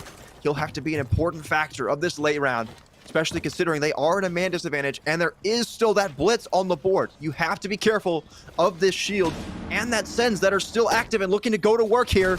Eddie looking to burst in through Janitor. Silent on the board for 2 kills, and now it's a 5v2. Match point staring down by LIS. And now Alex left in a 1v5, trying to do something, make something happen here, but it will not happen. It's a flawless round for Friendship Team as Wi-Fi will end him out, put him out of his misery, and now FT are 1 round away from close quals. Yeah, that was a very weird round from Friendship. They did everything in their power to set up that rush into the bomb site from the windows to try to get that bomb down, but then they completely recalled their team. They shot called their team over to stock window, pushed that position to get that shield player over by vending off, and completely shut down that entire side of the map paired with the square position. And this essentially allowed for Friendship Team to cut off that one singular player inside of Janitors, and then the rest of Loyalty was all on the backside over by Spiral and Banana, and they were cut off from the bomb site. Overall, great read and execution from Friendship, kind of giving Loyalty a little bit of a bait and switch there, and it worked wonders. And on top of it, Loyalty still having that timeout to fall back onto, as essentially they're only 1 round away from potentially being knocked out of Qual's 1. CEO didn't work too well, so the final site of regulation will be open area. And I mean, last time we were here wasn't great for LIS, so bit of a gamble. Attackers need to But, locate and defuse I mean, bombs. I would say second time around, you definitely are more aware of what Friendship Team are going to try to make happen, so you can make adaptations accordingly. You've got the Sentry being brought out for a little bit of extra utility. Interestingly enough, he's bringing observation blockers and a bulletproof camera. Not something that you typically see as a combination of utility. You don't really see a lot of observation blockers in general, but especially considering there is the mute on the board as well, I would have thought maybe you bring a C4 there, maybe a shield, because you don't really have anything other than the Kiva barricades of Brios to utilize for something like that in terms of extra 10 seconds safety. left. Do have a couple of C4s, so look for this round to potentially get explosive, 5 seconds especially to if go. the Blitz does find itself walking on less than ideal surfaces, but Attackers just have to locate see and defuse what the Friendship bomb. Team want to do. And this is a round where Loyalty has to play a little bit safe. They can't go for these really aggressive runouts. Obviously, they more than likely will, but there is a lot more of a risk factor here because we're so far into the second half that Friendship, not only are they going to be more expecting, but they're more prepared. We can already see they have such a heavy lineup to just do exactly what they did in rounds before. Get that top vertical control, work that vertical, potentially find a pick or two if Loyalty play into that aggressive roam. And now we're in a situation where it's simply where Loyalty have to prop up the opportunities. Every single choice by Friendship, aside from this lurk by Wi-Fi, is going to be a reaction from the positions of Loyalty. And this is an absolute huge round and a huge opportunity for Wi-Fi, because if he's able to just make his way in between these cracks, these laps of overall lines of sights from Loyalty, he's going to be able to find a huge opening. But if he loses his life, that completely opens up the round for Loyalty. About a minute through so far. Not too much action from Friendship Team. They're just now starting to get boots in the building. You've got Kickstro rappelling in on the top floor to start doing some damage with those Ram Boogie drones. Gonna start to throw those out here and tear away at that ceiling up in Tellers and Archives and negate a little bit of that safety that some of those off-site players had to be able to hold long lines of sight. So far, everybody's been pushed out of that space, and I believe it looks as though Wi-Fi might have pushed in towards that. Yeah, it is Wi-Fi on the Nook who's snuck his way in towards Tellers and might be able to cause a little bit of chaos here as he can sneak into the site. Yeah, Wi-Fi with an absolute located by huge attackers. opportunity, but there's no fish in front of his bait as of now, and no rotate into office. This just kind of shuts down his opportunities here. His only way into the bomb site is where everyone should push. Over by double, but Epic just almost losing his life, and has exposed this lurk from Wi-Fi, shutting it down. Now with 50 seconds left on the board, that entire extra surprise factor is gone. It is no longer on the board, and with Mr. B inside of basement, he has a huge opportunity to shut this down, and Friendship, they're starting to run out of options. 30 seconds to go, still in that 5v5. Wi-Fi trying to retake in towards Tellers here, but they definitely know of this position. Alex has rotated towards Marble Stairs. Mr. B is well down below. So far, everybody from LIS in a great spot to shut this push down and keep Friendship Team out of the sight. The execute has to come soon, and it will come now. Eddie with the first kill on Epic, and will look to attempt the plant. Where's the denial, however, as there's a player pushing in from beepers. Silence been down, and the diffuser will get confirmed. Nick as well finds a kill onto Mr. B. 2 players on low HP, but Alex sneaks in for 2 kills, and now Kickstro left in a 1v3. Alex looks to stick the diffuser here. Where's the coverage from above? Brios has it, and we will go to overtime. LIS with a perfect retake. What was Ram doing? Why was there no vert? Wow, that is a round again. It goes back into my entire point. And, you know, I do like it when I make a point early on and then it happens, but also it is kind of an easy point. So I am a little bit frustrated that Friendship allowed for that to happen. Another round where they let the entire win factor come down to that execution. It's an entire new meta. It's no longer 2020. That is not the way to win an attack. And on top of that, they'll be going back to the exact same bomb site. It's just a situation where they just didn't do enough due diligence. Friendship in that situation, they were just looking for those exposed picks. They almost found one onto Epic, but a couple of missed shots from the knock just shut that entire round down. Your entire surprise factor, your opening, because you weren't able to find those defenders early on, was really just propped up onto that lurk from knock. And when that failed, essentially your entire surprise factor, your entire ghost, your entire curtain had fall down, and there wasn't really a lot of other opportunities because Friendship didn't really do a great job of working the map that round. And that's why we find ourselves now on overtime as Loyalty have to attack at least 2 out of the 3 rounds if it so does need to go that far. Oh man, gotta catch our breath after a couple of those retakes, man. I mean, LIS just taking it down to the wire every single time. But interestingly enough, they find themselves on the back foot here once again. They have to attack in overtime. Interestingly, one of these teams did not pick defense. I'm not sure how Friendship Team ended up with OT twice, or defense twice rather, but regardless, LIS have to feel good about something, especially considering they're coming in hot after a great round win in round number 12. Wi-Fi down below inside of Tellers on the lurk. So player over by ATMs. It looks to be, I believe, Epic trying to sneak his way in solo here. He might have some information about this player. He does know about a player inside of Trump office. That's going to be Kicksrow, and if they can isolate him here, they should be able to find themselves a pretty easy opening. And, you know, overall, just relatively solid first round. Just clearing out that basement from Mike W, I think is a very huge read. Because, you know, a lot of these rounds, you have someone in the basement, and we saw the last time that Loyalty lost this round, it was because they didn't clear out that basement. And on top of that, they have that vertical above. With only half of the round gone, this is absolutely just such a fast clear from Loyalty. And with this ram, just allows for them to set up this vertical even faster. There is little to no time wasting here. The only opportunity for Loyalty to potentially waste their own time and force themselves into an execution phase is if they start to, you know, have misjudgment, if they can't, you know, really agree on one call. But with Wi-Fi losing his life, probably one of the most influential players on Friendship Team, that is a huge opening, a huge foot in the door for Loyalty in this round. Yeah, not to mention, Alex and Brios have been having a huge game, a huge opener there for Brios to give LIS a little bit of breathing room in this final minute. They've got to continue to move quickly, however, and with a purpose, because with how low this time is, they've got to go. Otherwise, they'll just run out of it. But another mistake by Friendship Team as Eddie exposes himself to the quad wall and will meet his demise at the hands of Brios once again. Mr. B looking for the drop in here, will go for it in a small office. At the same time, the plant will come in here by Mike W. Here comes the push, but it's quickly traded back by Silent. A huge trade there. 2 kills going the way of Friendship Team.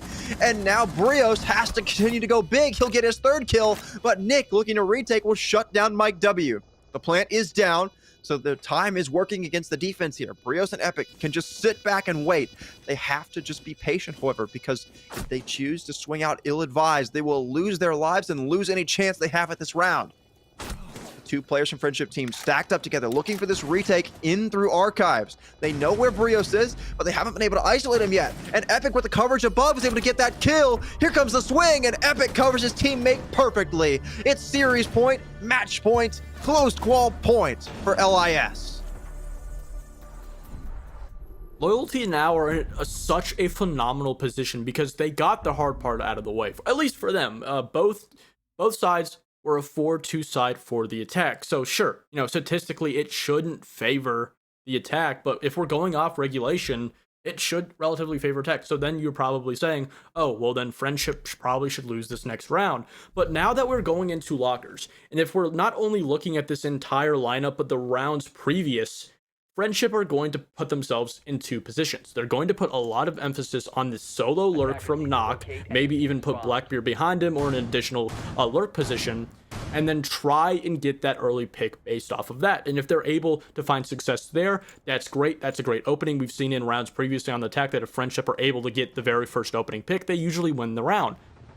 But what happens when you don't find yourself in a position, when you lose or when you win that opening pick, whether or not just you don't get a player at all, or that lurk player, that being the Knock, loses their life in that entry engagement, Friendship Team find themselves in a very difficult position. And now that we are switching off of that Blackbeard, putting Silent onto the Twitch, that gives me the idea that yet again, Friendship are going to put a lot of emphasis on simply trying to get this bomb down, simply allowing their entire win factor yet again to fall down to the execution. Friendship Team now 1 round away from not making it to closed quals in qualifier number 1. If they lose this, they'll have to try again next week. What a head scratcher that would be, seeing a former T1 roster on a T1 org of Luminosity not make it to the open quals. And that would mean they would also be 0-2 against LIS this week. Reminder, they lost to them earlier on in Element. LIS clearly have their number, at least to some extent. Mike W playing inside a garage. Has an idea about somebody pushing down here, but don't know if Eddie has an idea as well. A couple players pushing quickly through open area and staff room. They'll get one onto Epic, and maybe a second one lined up in the elevator hallway as Mr. B tried to go for a challenge on that, but will not net anything, and instead will start to fall his way back towards the site. Minute burn, and so far, Friendship Team sweeping through these top 2 floors. Brio scared me a little bit because he's in a position where he could just lose his life. But again, Friendship Team winning that opening pick not only is huge for them, both mentally and how these rounds have gone out previously, but losing that oh, my mind just completely blank. But losing Epic, losing that utility that he has on that operator, allowing for these hatches to be opened up relatively easily. There is no Cade on the board. Sure, there is Mike W with that Aruni, but I don't believe that he's going to have these Aruni gates on the hatches. And him, Brios, creeping up those stairs is an opportunity for Wi-Fi to lose his life, but it won't happen. And now the clock, the 6th man for the defense, is starting to wane into the favor of Loyalty. Mr. B with a nice trade there, however, to take out the hard breach. Still a couple can openers available, but your primary quickest way for hard breach is now gone. Oh no, Mr. B's been trapped inside of sight, but it doesn't matter. He takes the kill on the Silent anyways, quickly traded back by Eddie. But still a huge blunder there to give one away for free. That could have been a huge man advantage for Friendship Team to work with, but now they're going to have to just fight this out in the 3v3. Looking to stick the plant here, but the Toxic Babes are going to start to rain out. Still 3 remaining, and only 2 bodies left for Friendship Team as Kickstro meet his demise. Wi-Fi on low HP. Eddie not in a position to plant here as well. This might just be the end for Friendship Team in this run. LIS can just sit back, wait, and just let this time bleed away. Wi-Fi looking for a push in, will get shut down by Mike W. It's all up to Eddie, and he's got nothing. Loyalty is scarce to dethrone Friendship Team, and they will qualify for the closed quals of SI 2025. No matter if it is T2 or a T1 qualifier, Loyalty is Scarce still has XLG, or now known as Friendship Team's number. Now going to throughout Element 4 and SI Quals, that pure raw aggression and individual skills from Loyalty just beat Friendship out. And yet again, what did I say in that early round? That Friendship was going to put their entire win factor, simply gambling it all on that execution. And yet again, not only did it fail, but Loyalty was in a position where they were well prepared to deny it. I mean, what a series, man. It's such a shame that this is not a VO3. I would love to see 3 maps of these two teams just duking it out. Like, the individual gun skill that we saw in that series, players like Wi-Fi, Barrios going absolutely crazy, just taking over rounds. The retakes we saw too. Mind you, that Friendship Team should have had that series on lock a couple rounds ago. I mean, arguably in like round 10, they let a couple of those basement sites get away from them in a couple of retake situations. And just a few small mistakes have just been the story for this roster for a little bit of time now. And unfortunately, it's just sad to see they're still showing up. Yeah, and you know, they do have qualifier 2, and you know, relatively, if you think about this qualifier 2 should be relatively easier, but you still have SSG Academy, you still have so many teams that are looking to get into that closed. And keep in mind, our next match, that being grand final, not only is it best of 1, but it is simply just a sitting match. Both teams have already qualified, and if you're Loyalty, you're definitely feeling yourself. Yeah, I think you made a great point there. There are still a ton of talented players and talented teams that have yet to qualify. You've got, looking about SSGA, like you said, you've got CL4L Part 2 with that stacked roster.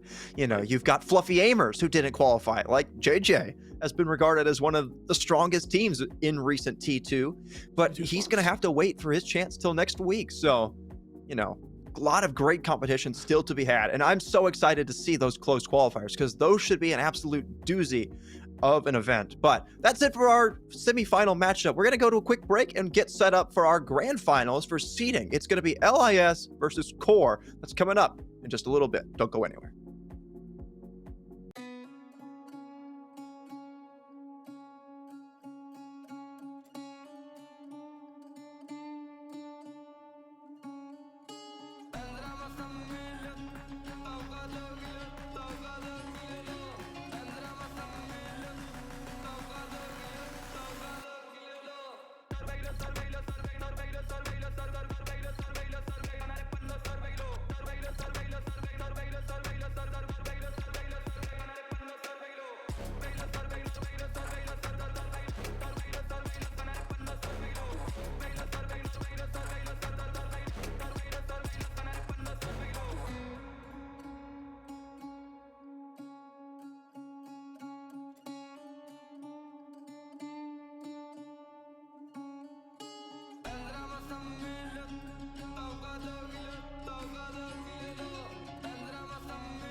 There's a beauty in the way you're worn, and the sharpness of your thorns, so vibrant in the imperfections.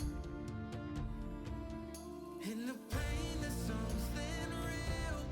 All that anger so concealed. Still you're lost in how to feel. Just let me hold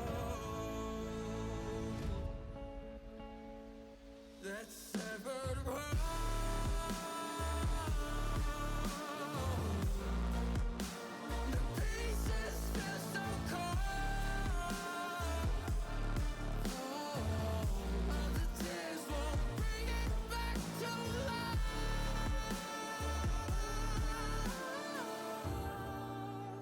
But hate will always grow. There's a beauty in the way you lay, and the way your color fades. You stand out now with your imperfections. Oh, it was never meant to fall apart. It was not supposed to cause us harm. But these days, all I do is wonder, is about another we could start again.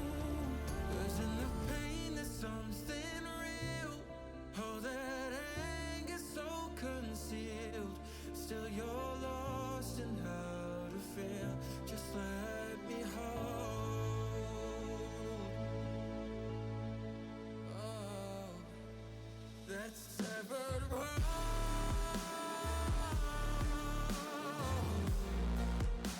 The pieces feel so cold.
just passed us by.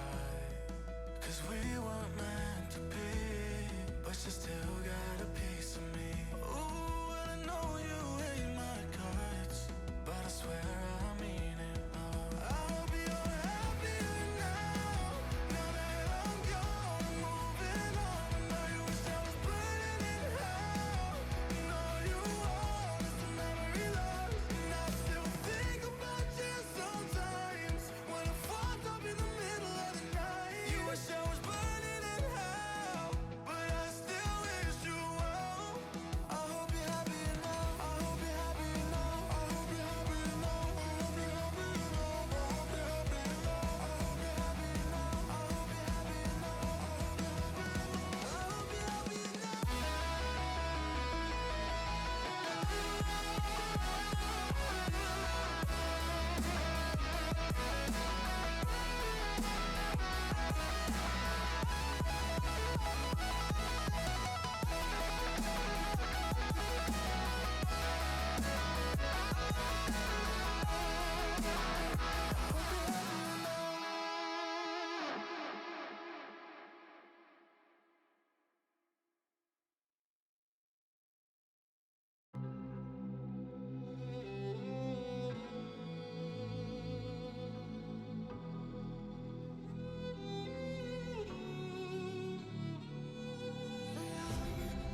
There's a beauty in the way you're worn, and the sharpness of your thorns, so vibrant in the imperfections.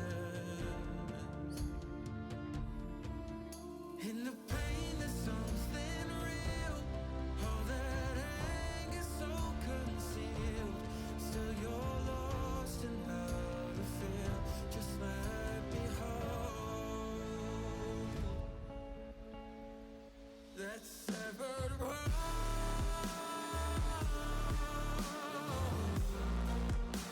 The pieces feel so cold. All the tears won't bring it back to life.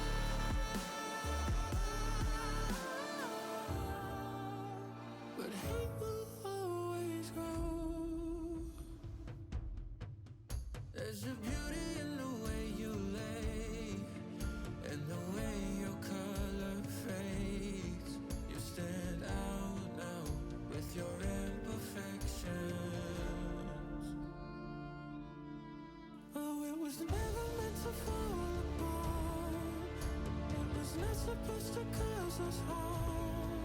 But these days, all I do is wonder, is about another way could start again. 'Cause in the pain there's something real, all that anger so concealed. Still you're lost in how to feel, just let me hold. Oh, that severed world.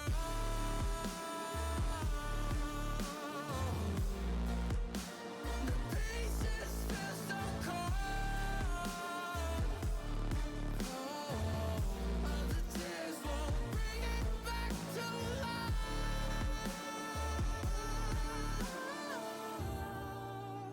But hate will always grow.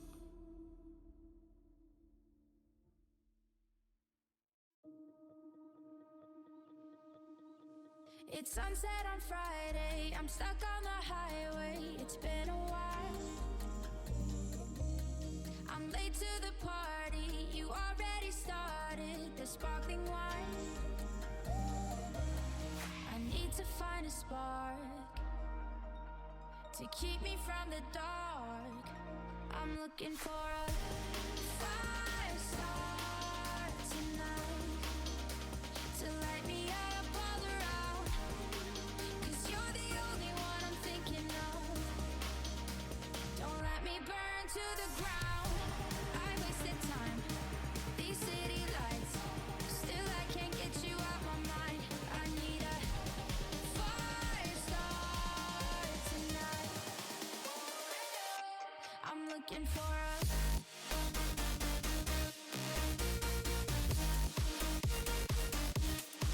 I need a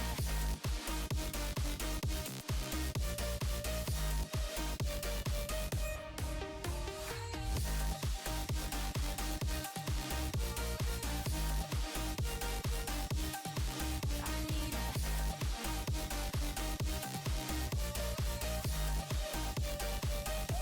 I'm looking for a I'm done in the mirror with perfume and glitter. I'm on the way. Feels like I'm 16. Your blue eyes and ripped jeans. What can I say? As long as there's a spark to keep me from the dark.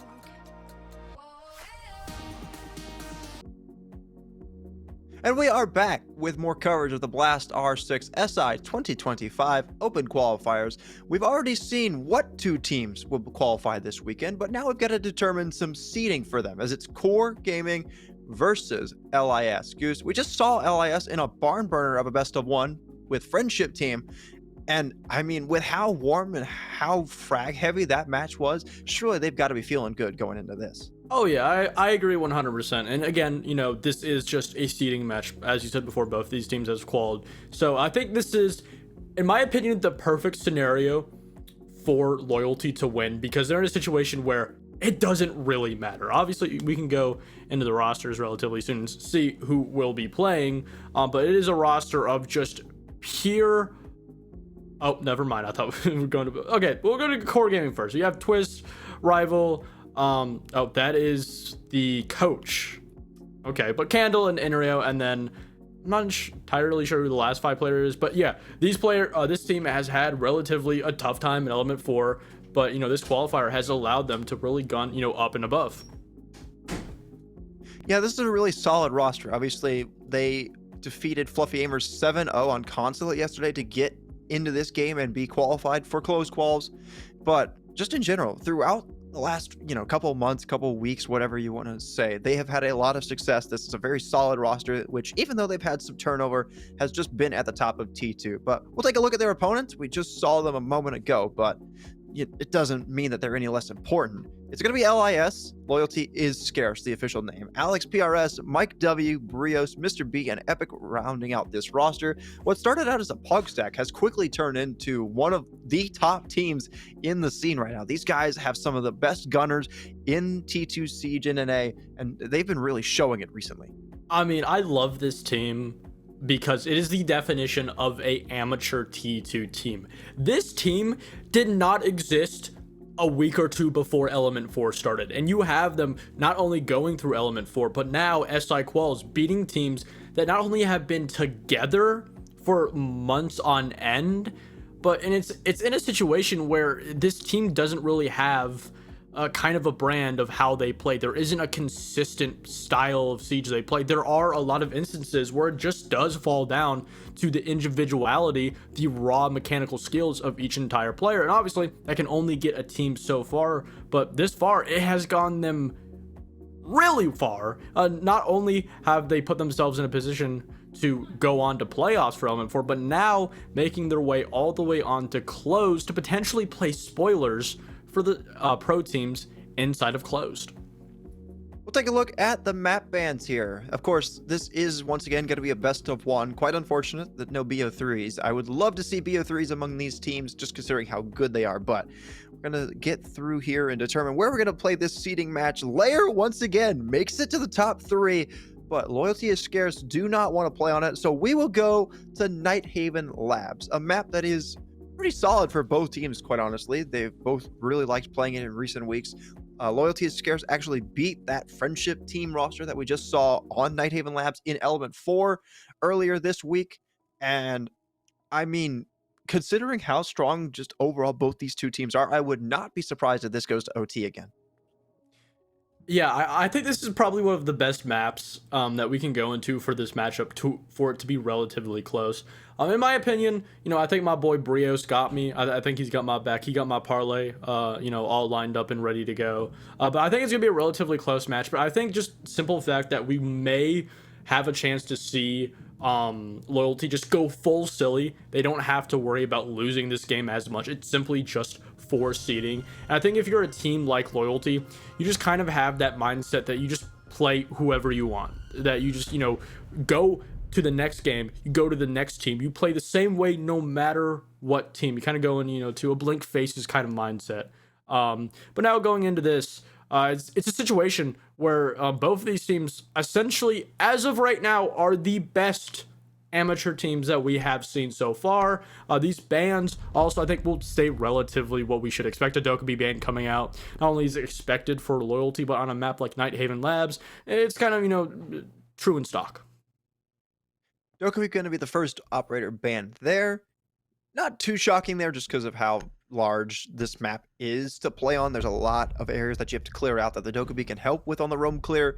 Monty going to be the second one that's been pretty stock standard for a very long time now. Those shields are not something that a lot of people like to deal with, so it makes a lot of sense to get rid of it there. We'll see what Core wants to do for the defense. I'd imagine something like a Valkyrie, maybe a Mira or a zombie could come out here. Something along those lines by both of these two teams. Probably going to keep it pretty standard, and indeed, there will be the Valkyrie. Yeah, I really love that Valkyrie ban. It's a ban that you do tend to see more on Nighthaven Labs, but in itself, you don't really see it a whole lot if we're just, isolating it to Nighthaven Labs. And I really love that because Nighthaven is such a big map, that you can just add so many components to your overall defense of having that extra utility. It's kind of like, the same thing with Chalet, that also Brava adds a whole lot. Brava is also on the board, and also because Labs is such a huge map, you're going to have a relatively defensive utility heavy overall setup. We already see the Capcan, Legion, and the Goyo simply just to deny time, place spoilers, and that overall clear. And also, a great map for Blackbeard too. So the fact that Nighthaven not only is so big, but it also, the way it is laid out, it gives so many opportunities for teams to be so creative. And in my opinion, most importantly, loyalty, these are probably two of the most creative teams that we could have had in this grand final matchup for qualifier 1. Gonna start things off down below inside of tank. Got the Goyo being brought out here. Oftentimes you do see a lot of Goyo on this map. There's a lot of areas that you can use those Vulcan canisters to negate a lot of those entry points. But also you've got the Solus. I'd like to imagine that Candle will probably play up above on the roam and try to deny information, and as well potentially a planned opportunity if that does happen to be the case in the late round. Got a Capcan. I think this round for Core 5 seconds left. gives them a lot of flexibility. You've got plenty of different options for not only roaming, but anchoring and just wasting time. And I'd like to see how LIS are going to be able to deal with it.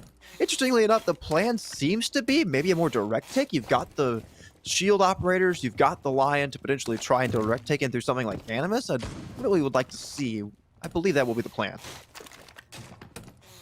Yeah, and I really love this really heavy extension from Rival. He could be punished here, but they're simply going to be opening the window. But what is this? My W just hit the bomb site! And Alice with an opening pick. I talked about how he may get silly, and that's exactly what we're seeing now. Down to a quick 3v3. Twist and Rival with a quick equalizer. Back down on the site. You've got two players waiting for this Animus walk-in. That's exactly what happened. They just walked right in, but there's Alex with his second kill onto Candle. What looks to be outside the main assembly breach. Gonna see if they can't walk in here with the Osa shields. They've got the Blackbeard as well. Comes an impact grenade. We'll get rid of the Osa shield, but still that Blackbeard, that huge threat with the assault rifle is gonna be a huge problem to deal with. Here comes Twist on the walk-up. Has the idea about one player outside the breach, but doesn't have the right read. And it's now Cohen left alone in a 1v2 with the diffuser down. We'll just have to see if he can't find something up above. Saw Brios on the Blackbeard, but will not be able to get that kill. That shield protecting him, keeping him at bay at long range. The Lion scan goes out as well, so now they know exactly where Cohen will push from. And as the time starts to take lower and lower and lower, his chances start to run out in this round, especially on low HP. He does not have a lot to work with. He's going to try to push up on the breach here, and Brios will shut him down. A great sweep through the site. Nets round 1 for LIS. Also, I just realized that Core is actually playing with her coach. That wasn't just Chad trolling us like he usually does. That is actually just in the lobby. And I think not only is that a big factor on just simply Core lacking a man. Obviously, I'm not that familiar with, him, as an overall player. I don't know, maybe he could just be nasty. Maybe he could be like SSG's analyst in 2021 when Canadian just dipped. But I really do that. And it also does seem like he's just going to be slotting into that, basic, hard support, maybe even a flex support role if he does find some success. But that very first round, it really just goes to say that, Loyalty is not going to be taking this game as seriously. Not to say that they won't be trying, but you will be seeing just a lot more silly decisions. And the fact that that round was allowed to not only happen, but allow for Loyalty to successfully win it and work that man count back goes to show that Core isn't really up to stock today. It's just one round, so definitely still plenty of time to prove us wrong there. But, like you said, round 1, definitely a great start for LIS. We set our sights towards the top floor here. We've got the Cade and the Bandit being brought out here. I would like to imagine that Core are going to spend a lot of time trying to deny entry into the building, utilizing these wall-denying operators. But not only that, you've also got the Mira, who can help keep the attack at bay. So it seems as though the name of the game is going to be just delay as long as you can early on, and then just sit back and wait. And maybe you can delay enough time to where LIS just have to panic. I mean, it shouldn't be too much of an issue for LIS here, considering there is a Maverick on the board, but you never know. And, you know, I really love this overall solidarity from Core in this round. Having Twist down below, just having that defined roamer, and all that is thrown out the window because Mr. B just walks into top water with a blitz and has completely turned this round on its head and has not been punished for it. And on top of that, Mike W just ignoring the actual IT wall, just going to try and get a player, clear this Raptors position. But with Twist, they're going to have to be very careful.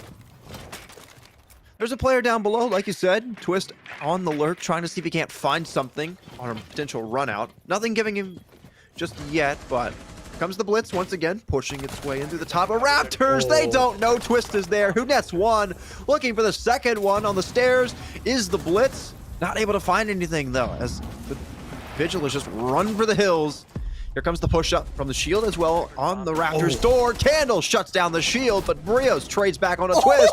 2 kills going the way of LIS, and now Rival left alone in a 1v1 as he's been able to down Epic.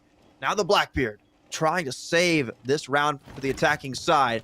The C4 staring him in the face. The nade will go out, but it will miss. Brios has to try and reposition here. He looks like he wants to go for the pickup, but the player, the bandit, is outside. Here comes the jump out. Is he ready for it? He is! But Rival, with an absolutely masterful 1v2, just says, no, sir, you're vulnerable in the head, and I will take that head. And oh my goodness, what a round for Core. What an ego chow from Rival.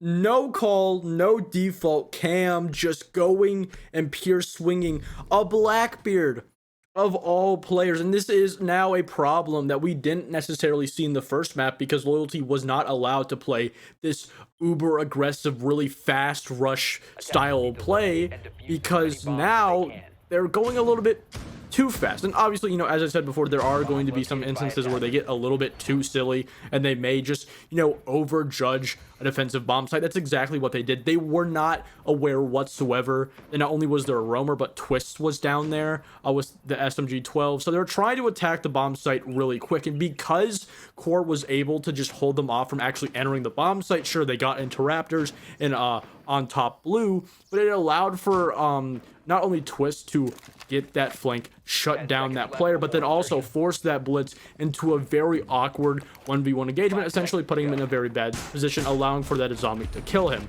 A lot of opportunities created off of just that pure aggression, and, you know, it's a problem that, you know, Loyalty is going to have to fix going forward. Look at all this information that Core are bringing out here. Solus, Pulse, Legion. What a trio of operators. Certainly Core do not fall victim to a rush this time. Although, there is still the Nook on the board. Gotta be careful for that if you are Core here, as LIS once again looking to go relatively quick. No shields this time, no Blackbeard, nothing like that.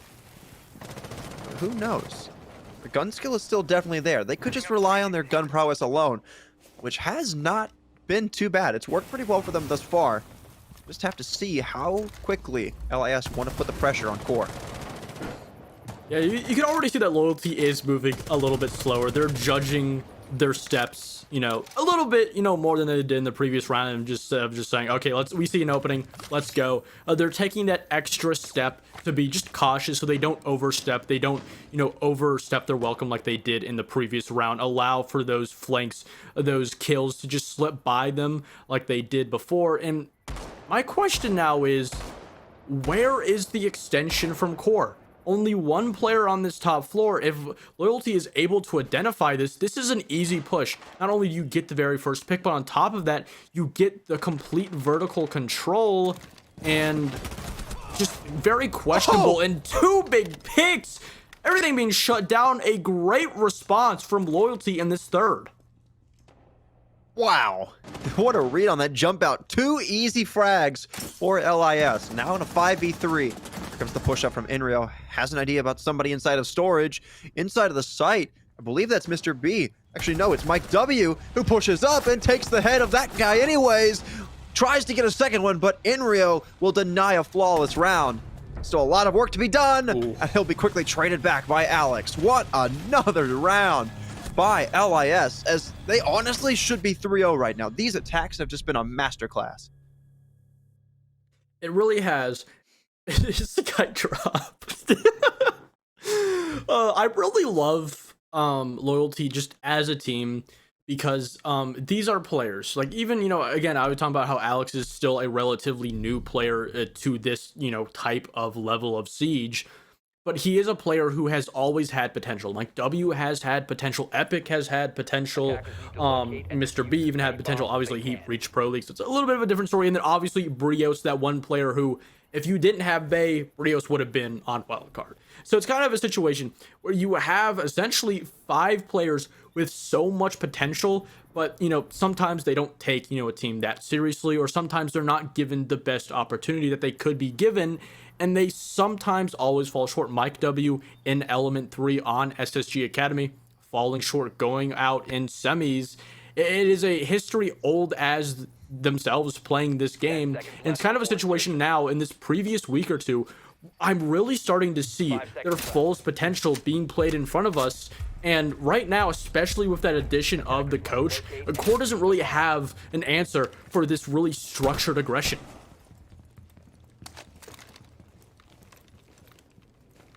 I'd really like to see Core do a little bit less in terms of just swinging things and maybe just, get back to some fundamentals of playing together. I think they're just giving away too many isolated 1x gunfights right now.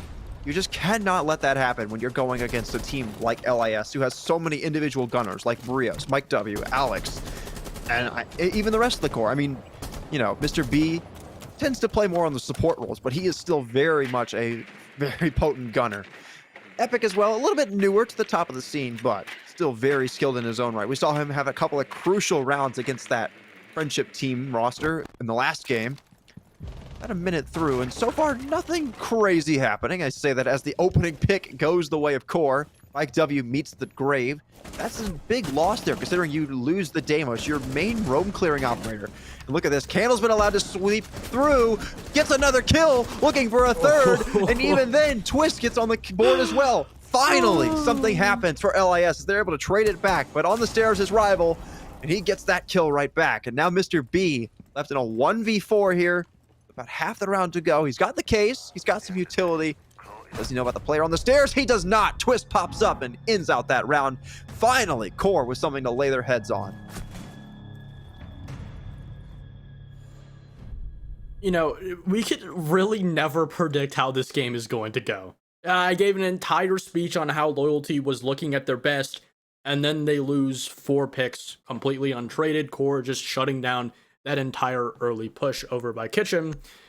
And that's what I absolutely love about this matchup between both of these teams, because their playstyles are so just different in contrast. It allows for rounds to just flip-flop, because every single time that Loyalty gets, a step ahead of Core is a great team that is able to read their own mistakes and then predict what the team is going forward, and that is why we saw them strike back. Loyalty is a team that, really more just takes the opportunities in front of them. They are a better team at simply shot calling, finding, answers for problems in a relatively quick fashion. And it's kind of like, at the end of the day, both teams solve their problems. Both teams are able to find something to deal with, but it's in its own way. We can even see now Core bringing out this clash.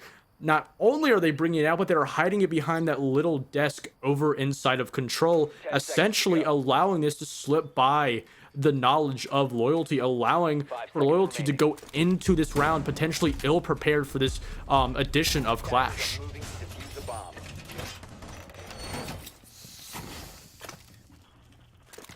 Oops, I was muted. I started to talk, and then I was like, wait, I'm muted. Anyways, round number 5 here. Core looking to see if they can't pull this momentum back. They really need to get this 4-2 split in order to give themselves the best chance heading into their attacking side. Up on the top floor, I really actually am a big fan of this clash being brought out by Cohen.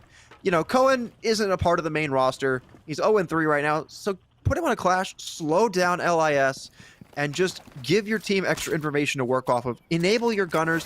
I think this is a really smart play by them, and I think especially with the fact that that bandit trick will delay more time as well, they're going to put themselves in a great spot to run this down to as low time as possible. Yeah, and I just really love it goes back in the idea of just, rock, paper, scissors style of Siege. Is when you have a very aggressive team like Loyalty, Core is just going to play down to that fundamentals, deny these walls, just waste that bare bones time. But if you look now, Connector and IT wall are open, with just the clock now just falling down to that minute 30 seconds. This is relatively what you should expect, and a huge vertical play there from Epic. Sure, he isn't able to get rid of that player on Candle, but he does clear Candle of that position inside of Raptors. On top of that, eventually finishing an absolute phenomenal entry pick by him, and Loyalty just continuing to pile on this pressure to these extended players outside of the site. Mr. B looking to challenge over towards Raptors. Nobody really over there directly to greet him.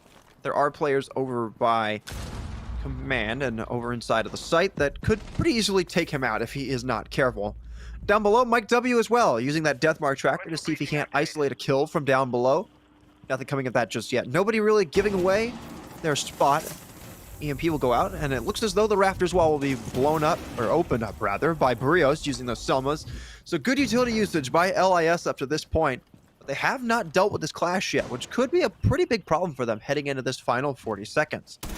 Alex is going to be the one handling those duties, but speaking of the clash, Cohen takes down the shield and takes a kill onto Epic. Buck now off the board, and in a 4v4, this clash just became exponentially more powerful with 30 seconds to go. They're going to have to burn utility to clear him out. Mike W and Alex are going to work together with this job, but Inrio is there to try and help support him. Rio shuts down Rival.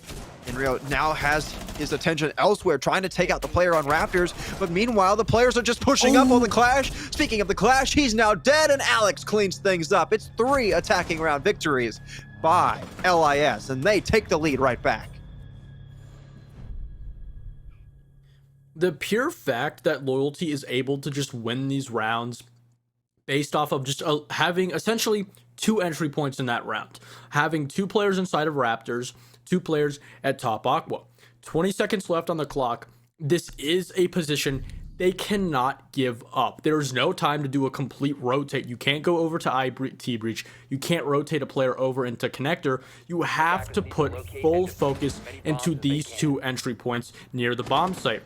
The great thing for Loyalty is not only do they have great gunners, but their overall cohesion and just simple factor that they are able to mesh so well as a team allows them to be cool, calm, collected, try to find, certain situations, and because they put all their focus, they didn't give up any control, they were able to eventually deal with that player over by control behind the desk, and then also deal with the clash. The clash not being able to take her gun down with that player being behind her essentially put Loyalty in a 2v3, putting them into a winning position, and Loyalty identified this. It goes back to my point that they're really good at reading what is right in front of them and finding a solution for it in a quick manner.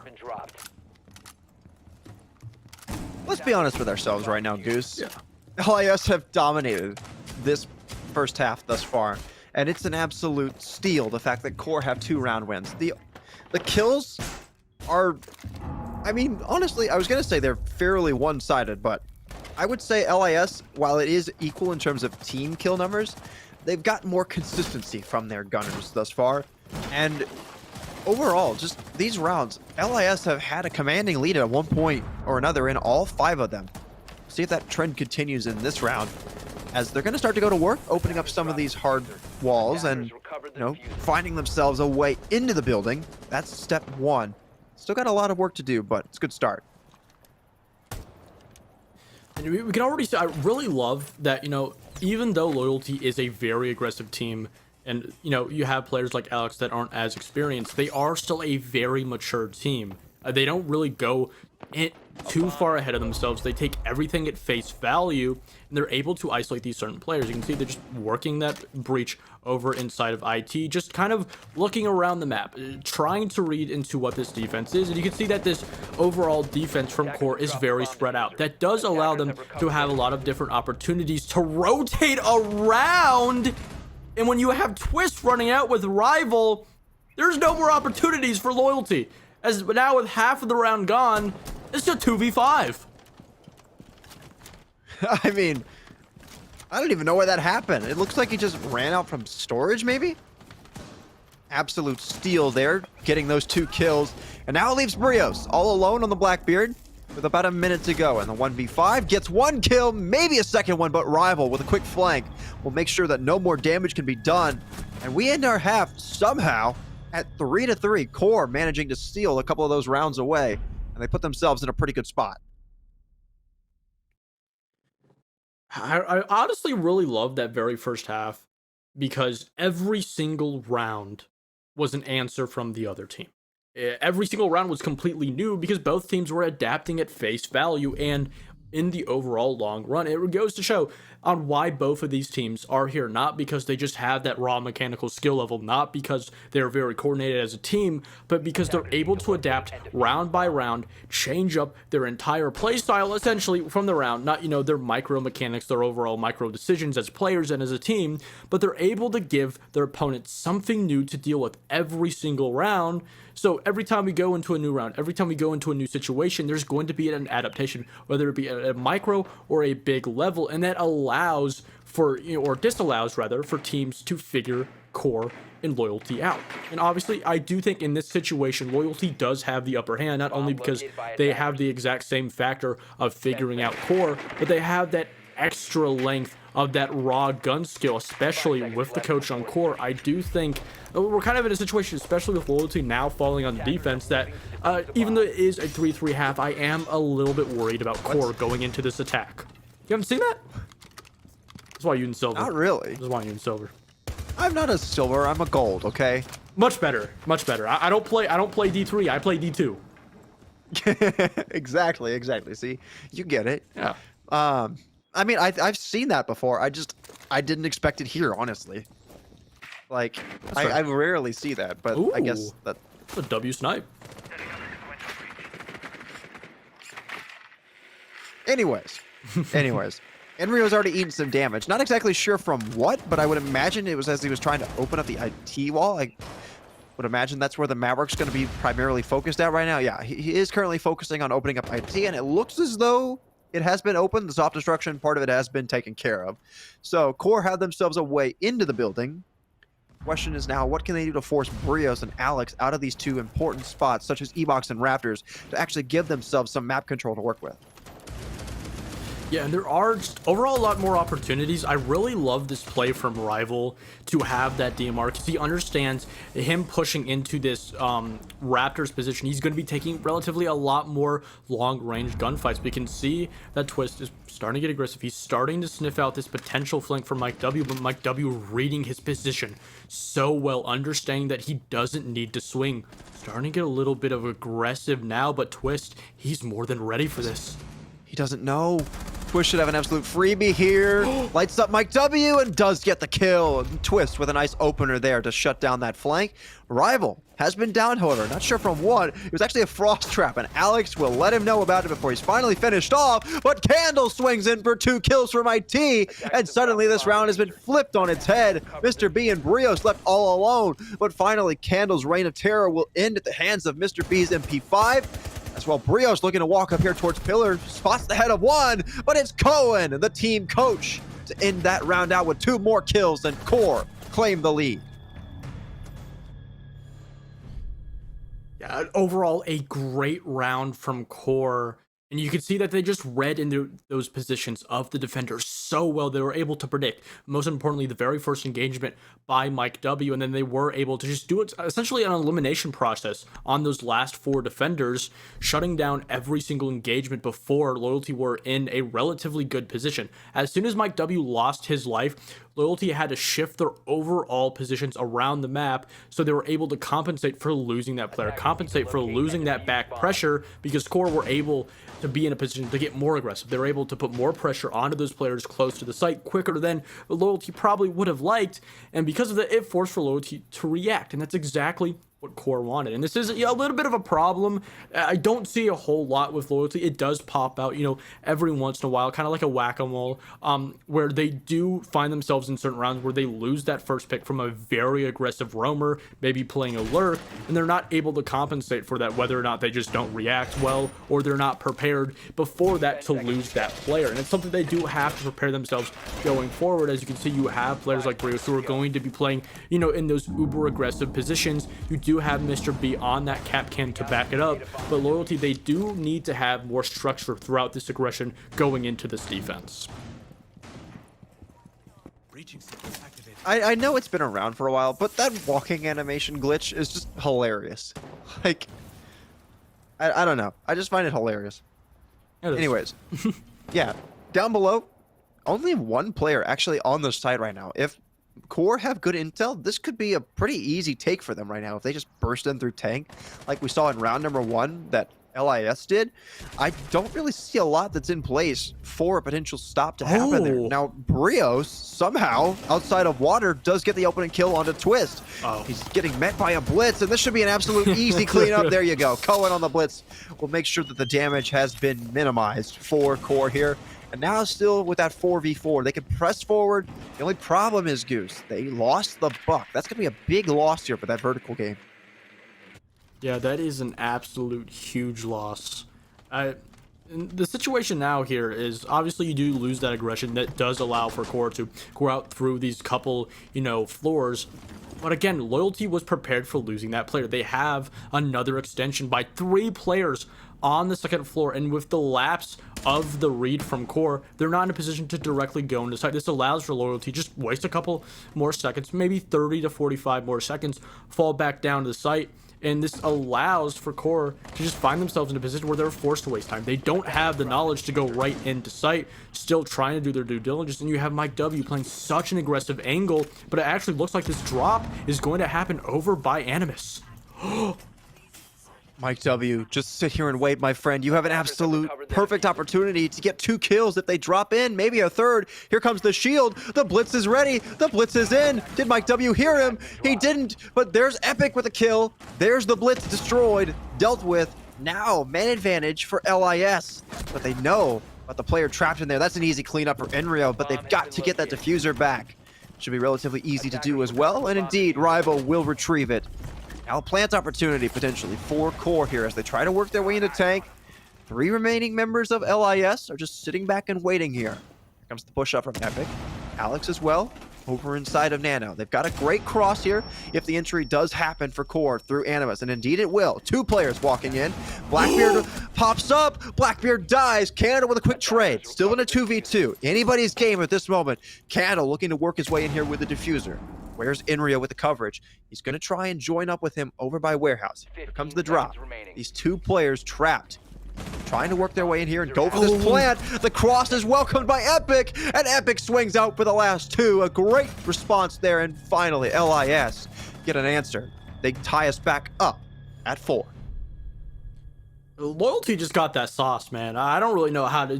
The fact that they can just really depend on their raw mechanical skills and their raw ability to just read certain situations is phenomenal. Because if you have a team like Core, which is notorious for being a very structured team, and to be fair, that is a very good thing, especially in a T2 environment when you have a lot of teams that don't have that structure. But when you lose that structure, when that structure is not finding you these rounds, when you're not being able to put that plant down in a 3v3, and you don't have that raw mechanical ability like the players in Loyalty do, you don't really have anything. And this is the problem. And a lot of the times, a team like Core that has that structure is able to seek out these mistakes from Loyalty. But when you have a team that not only has these raw mechanical skills, but also not a lot of mistakes, each player fully understanding their position. The player over by bottom stairs by storage understood that he didn't need to swing. He needed to swing off his teammate, that they had to eventually get that bomb down, and he was in a good position where they didn't have immediate info on him, and they just had to assume that he was there or not. It really goes into, again, the point that Loyalty, they're able to just read what is right in front of them almost perfectly.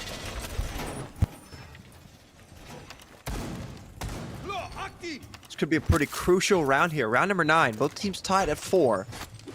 Want to get as close as possible to match point as early as possible. LIS really need this round because if you start out 1 and 2 on the defense, not a great start. Enrio lit up on the Maverick as they tried to go for the IT breach, but Mike W not able to fully punish him for that play. They are going to hold this pretty aggressively, however. They still have that mirror window. It is popped, so they can actually use that for their advantage. And indeed, Core going to rotate their attack here. Looks as though the main focus now is going to be over towards Connector. And they're going to try and see if they can't get some control of that space. Overall, I really love this, not only preparation, but this focus from Loyalty on just denying the walls. You have a Cade, a Bandit, and Alex. It's just kind of a situation where there's only so much you can do. This Tubrau is going to add so much utility, and on top of that, you can see that Enrio is having, you know, relatively difficulty with this Maverick. He is going to eventually be able to get it open with this blitz right on the crasps of the bomb site. A C4 will be wasted on top of it. So far, this early round for Core has gone phenomenally. He didn't know he was there! Oh! Alex gets the kill on a Cohen. Great play by the Tuberau. And now LIS with an advantage. Cohen punished for going in solo. What a huge, costly mistake that could end up being in this round. Just under half of the round to go, mind you. So there's still time for Core to bring this back. Alex looking for the swing out here over towards E-Box. Mike W will claim Candle next, however. And there's Alex still playing this position. Does get a second one onto Twist. Mike W adds onto his total and his rival left in a 1v4. The Tuberau will get punished. Still a lot of work to do in an ace clutch situation here for Core. He's going to try and reposition over towards IT. He spots the Mira playing inside of IT, but it's actually the K, the pistol of Mike W to give LIS the lead. Oh, what a way to end the round. Great shot by Epic and great round overall from Loyalty. And it really goes that this team, even if it is essentially, or I think a better way to put it is, if it essentially started as a pug stack, it has now evolved into a team with a great lineup of consistent gunners paired with that consistency and maturity that you need to have a winning team. You saw in that round Loyalty, previous rounds they played very aggressive both on the attack and the defense, being paired with the roam. The round previous, they had 4 people on the roam in extension.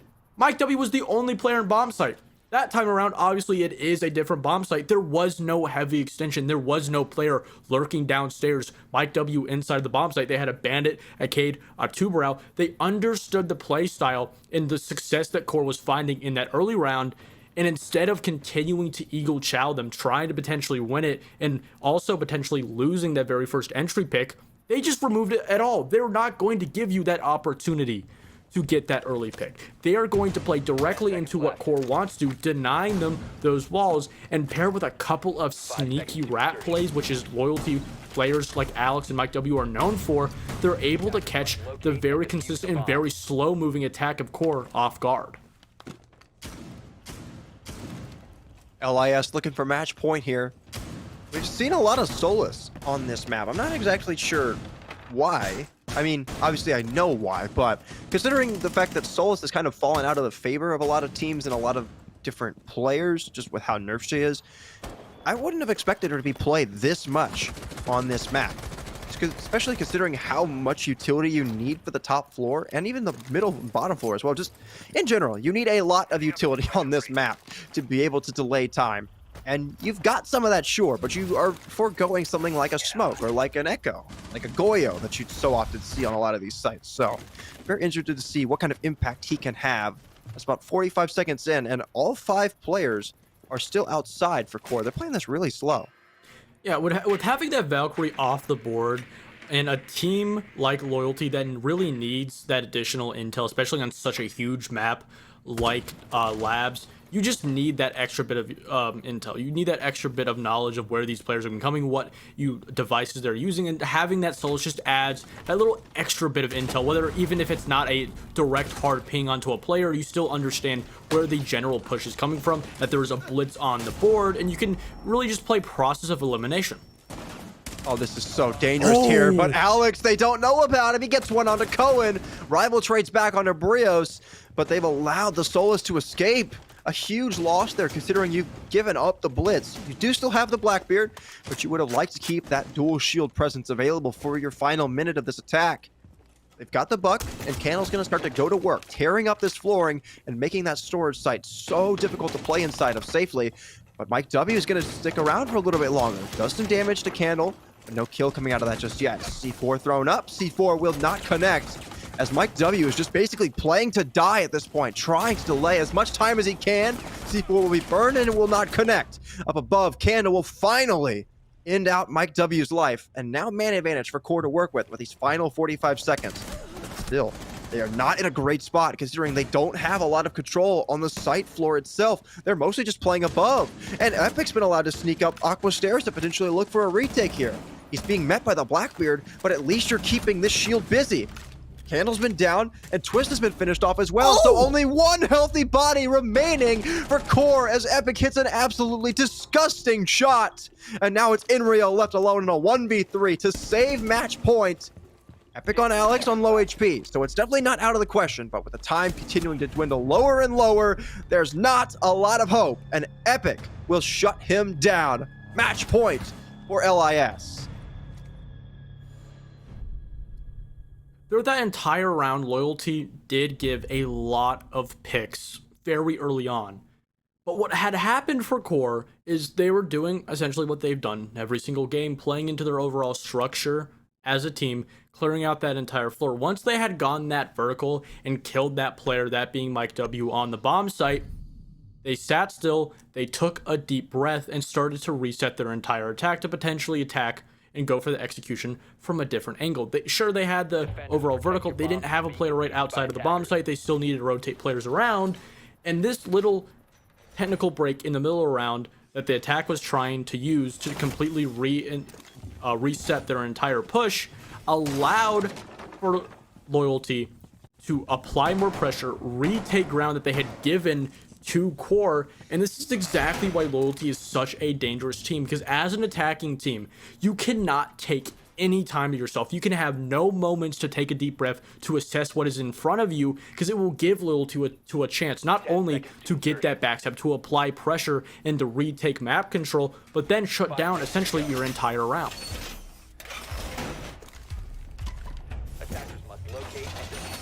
Core need to go 2 for 2 on these final 2 attacks. Otherwise, LIS will be your #1 seed out of Open Qualifier 1 for SI 2025. Both teams one step closer, but you want that road to be as easy as possible for LIS. This might just make that much of a difference considering who they might play in close quals. Inrio going to start to go to work here with the Maverick and open up this IT wall. Step number 1 is in progress. They need to get control of the top floor as quick as possible. They need to get Twist in a position where he can start to make life as uncomfortable as they can down on that basement site. Because if you can just let these 5 members of LIS sit down there and just wait inside of these power positions, you are not going to have success when you try to go for an execute. Yeah, and this is the problem with Core, is because they have so much emphasis on that structure, you can't really have a player that can individually have impact by his lonesome. Every single decision, every point of the map that needs to be taken needs to have additional support behind it. And this allows for players like Mr. B, like Brios, to just reside in these positions that Core might not necessarily be expecting. And on top of that, Mr. B being on that Scopos allows for so much capability, but a quick push down Animus Stairs could potentially shut down this round. But Epic backing his teammate up, and that Buck needing to do a little bit of vertical work before they try and take this position. Oh, Alex just got smoked by Candle. Great opening there from the Ash. Buck is well up above, providing extra pressure down on the bottom floor. But who's this on the lurk? It's Brios. Mr. B as well has been allowed to sneak upstairs thanks to the Scopos. So this 2-man retake might work out beautifully here as they try to go for it. And Mike W on the assembly breach says G into Inrio. Maverick now down, but thankfully they're able to trade out those flankers as well. Rival gets on the board with Mr. B dealt with. Here comes Brios, the last remaining hope in this round, really, for this LIS squad. Leaves Mike W all alone. In a 1v3 scenario with the Deimos still alive, this spells disaster for Mike W here, as he's going to have to deal with Rival and then 2 other members who currently know exactly where he is. Here comes the push. Mike W has an idea about somebody inside of Nano. Nice shot, but Rival's there to quickly trade his teammate back. And we need all 12 here in this seeding match. I'm not sure if they had an exact ping on that Ash, because if they did, then Mike W could have just wallbanged him. But I'm assuming because he didn't shoot him through the wall, they didn't have an exact ping. They probably just had a sound call that he was in that corner, and essentially just Mike W didn't have enough info to just directly shoot him. Yet again, that was a round where Loyalty set up an entire game plan from the get-go, having those 2 players over by storage stairs, and then also having a player inside of control, that being the Scopos, trying to get that flank off. But what Core did was they just simply did a push over by Kitchen, took over by Vending, had a little bit of control inside of games, didn't fully extend into it, just holding a line of sight over by Vending Hatch. And this allowed for them to just go for one simple push, still having enough vertical to support their overall plan. And they understood that there was going to be a heavy flank and then eventually a heavy roam. And this allowed for them to just set up, make the first action, put a lot of pressure inside of Animus, and this sent a message to those robbers of Loyalty that they had to start moving around, that they had to start reacting to this pressure. But Core, they were expecting this. They wanted those players to flank them because they were ready. They had those flank setups, or those flank watch set up, and they were waiting for those players to shut it down, essentially reading into the entirety of Loyalty before they even knew it. Final round of regulation here. We've got the Blitz once again. No Blackbeard this time. So no dual shields, but do have that Deimos once again, which has proven to be a very effective operator for Core. They've really liked bringing it out, and they've had a lot of success. Candle as well, bringing out that Ash. We've seen him do a great job on some of these entries in the second half. He's been finding a lot of those big frags that have given an advantage over to Core and been able to give them some gaps to work with. Here comes the Maverick. Gonna start to open up this IT breach. Mike W with a C4 looking to thread the needle. It goes outside and it connects onto Inrio. Rival shut down, however, and 2 kills go the way of each team as it's a take-in from Rafters. Twist able to respond onto Mike W and is getting chipped away at by the barbed wire. But what in the world have you allowed here, LIS? You've given away full Rafters and IT control just barely a minute into the round, and now you have to go for the retake. Mr. B, however, is going to be the perfect operator to do that. Pushing forward on the Clash is going to negate this Blitz, and as well the player over on the Rafters stairs. They know about the fact that a potential player might swing out as well, but Alex, it doesn't matter, is able to net the kill on the ace, and now man advantage for LIS to work with still over half the round to work with. This round has been flying by, and it might just fly right into the history books. This is up to Cohen, left alone, the last one, but he gets 2 kills. Epic, the last one on low HP. This is suddenly very winnable. He knows exactly where the bandit is. The C4 goes out, but it will miss. And now Cohen has the advantage with Implied, but Epic with the pistol says no, sir! And LIS will be your number 1 seed from Open Qualifier number 1. Going into the SI quals, even you could say Element 4, a lot of people had maybe fluffy aimers, you know? XLG's there, they were in Pro League, maybe even SSG Academy with ex-pro player Rampy. But out of all of those teams to not only go to closed, but win the entire qualifier, it was Mike W and Alex PR. And it's kind of one of those situations where it is a qualifier. And in this current meta of Siege, there's only so much you can really predict. At the end of the day, any team can win. Any player can win in an engagement. It's a meta where anything is possible. There is no right or wrong answer for a solution, a problem in front of you. And essentially that defines the entirety of Loyalty. Oh man, I feel so bad for Cohen there. I thought he was going to win it. I swear the bandit was blind, but he pulls out the pistol anyways. I mean, wow, what an ending to that map. Such a shame it was only for seeding. That game had just, it felt like such high stakes. I mean, sure, the stakes are still high, but you know, you've got your main goal. Like you said, you've already qualified for the next phase. LIS will be your number 1 seed. What a great couple of BO1s you and I got to do today, Hughes. I mean, any final thoughts? I mean, just overall, the fragging potential that was shown today is clearly top tier. Yeah, I do think there was, a lot of that potential for all the players and loyalty was shown, but I don't think I've been shown enough consistency. At the end of the day, it is still a qualifier, and you have players and teams that just aren't well prepared, and every single game was a best of one. We have not seen this team yet put themselves in a very high level best of three. Now going into Quals, they have to play teams like Wildcard in there who not only have that structure, but that have that aggressibility. So we don't really know what they'll look up going against teams like those. But for now, there is really just a lot of promise going forward for this team. Yeah, like you said, I'm super excited to see what happens as the level of competition just gets higher and higher. The stakes get higher and higher until eventually somebody will reach the coveted SI event in February. That's going to be super exciting. I'm looking forward to that. But speaking of stuff that we're looking forward to, Goose, we've got plenty more action throughout the coming weeks. You and I will be back here on Tuesday for the Blitz Grand Final for Season 2, and then we'll be back here again next weekend on the Blitz account, streaming more SI Open qualifiers. So until next time, we'll see you Tuesday. We'll see you next weekend here for more great qualifier action. I'm Nomical. That's Goose. Super huge shout out to Siege Double Shot for giving us access to their observer feed so we could stream today. And a big shout out to High Tech Chad for being our great producer today. Until next time, have a great rest of your weekend.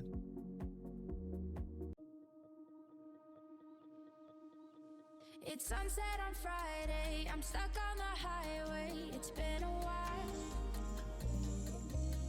I'm late to the party, you already started the sparkling wine. I need to find a spark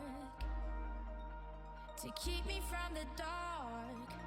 I'm looking for a fire star tonight to light me up all around. 'Cause you're the only one I'm thinking of. Don't let me burn to the ground. I wasted time, these city lights, still I can't get you out my mind. I need a fire star tonight. I'm looking for a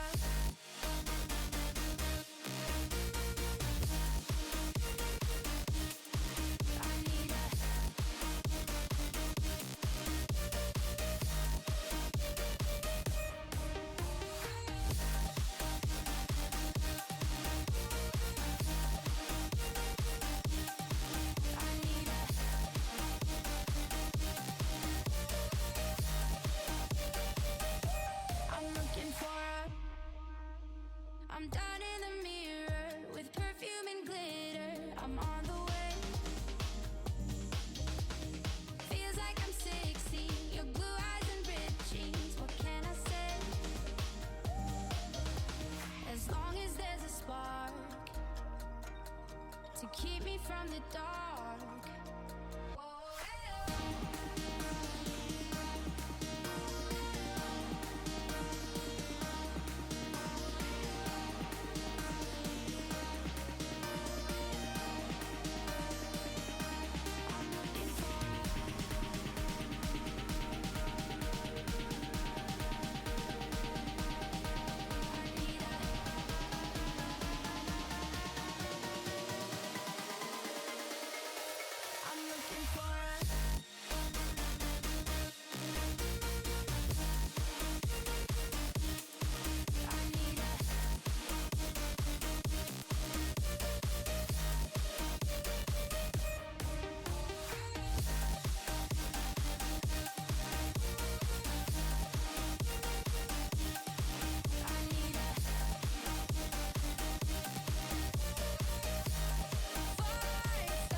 All the barricades, I wanna know why they hold me back. Need a miracle to break me through.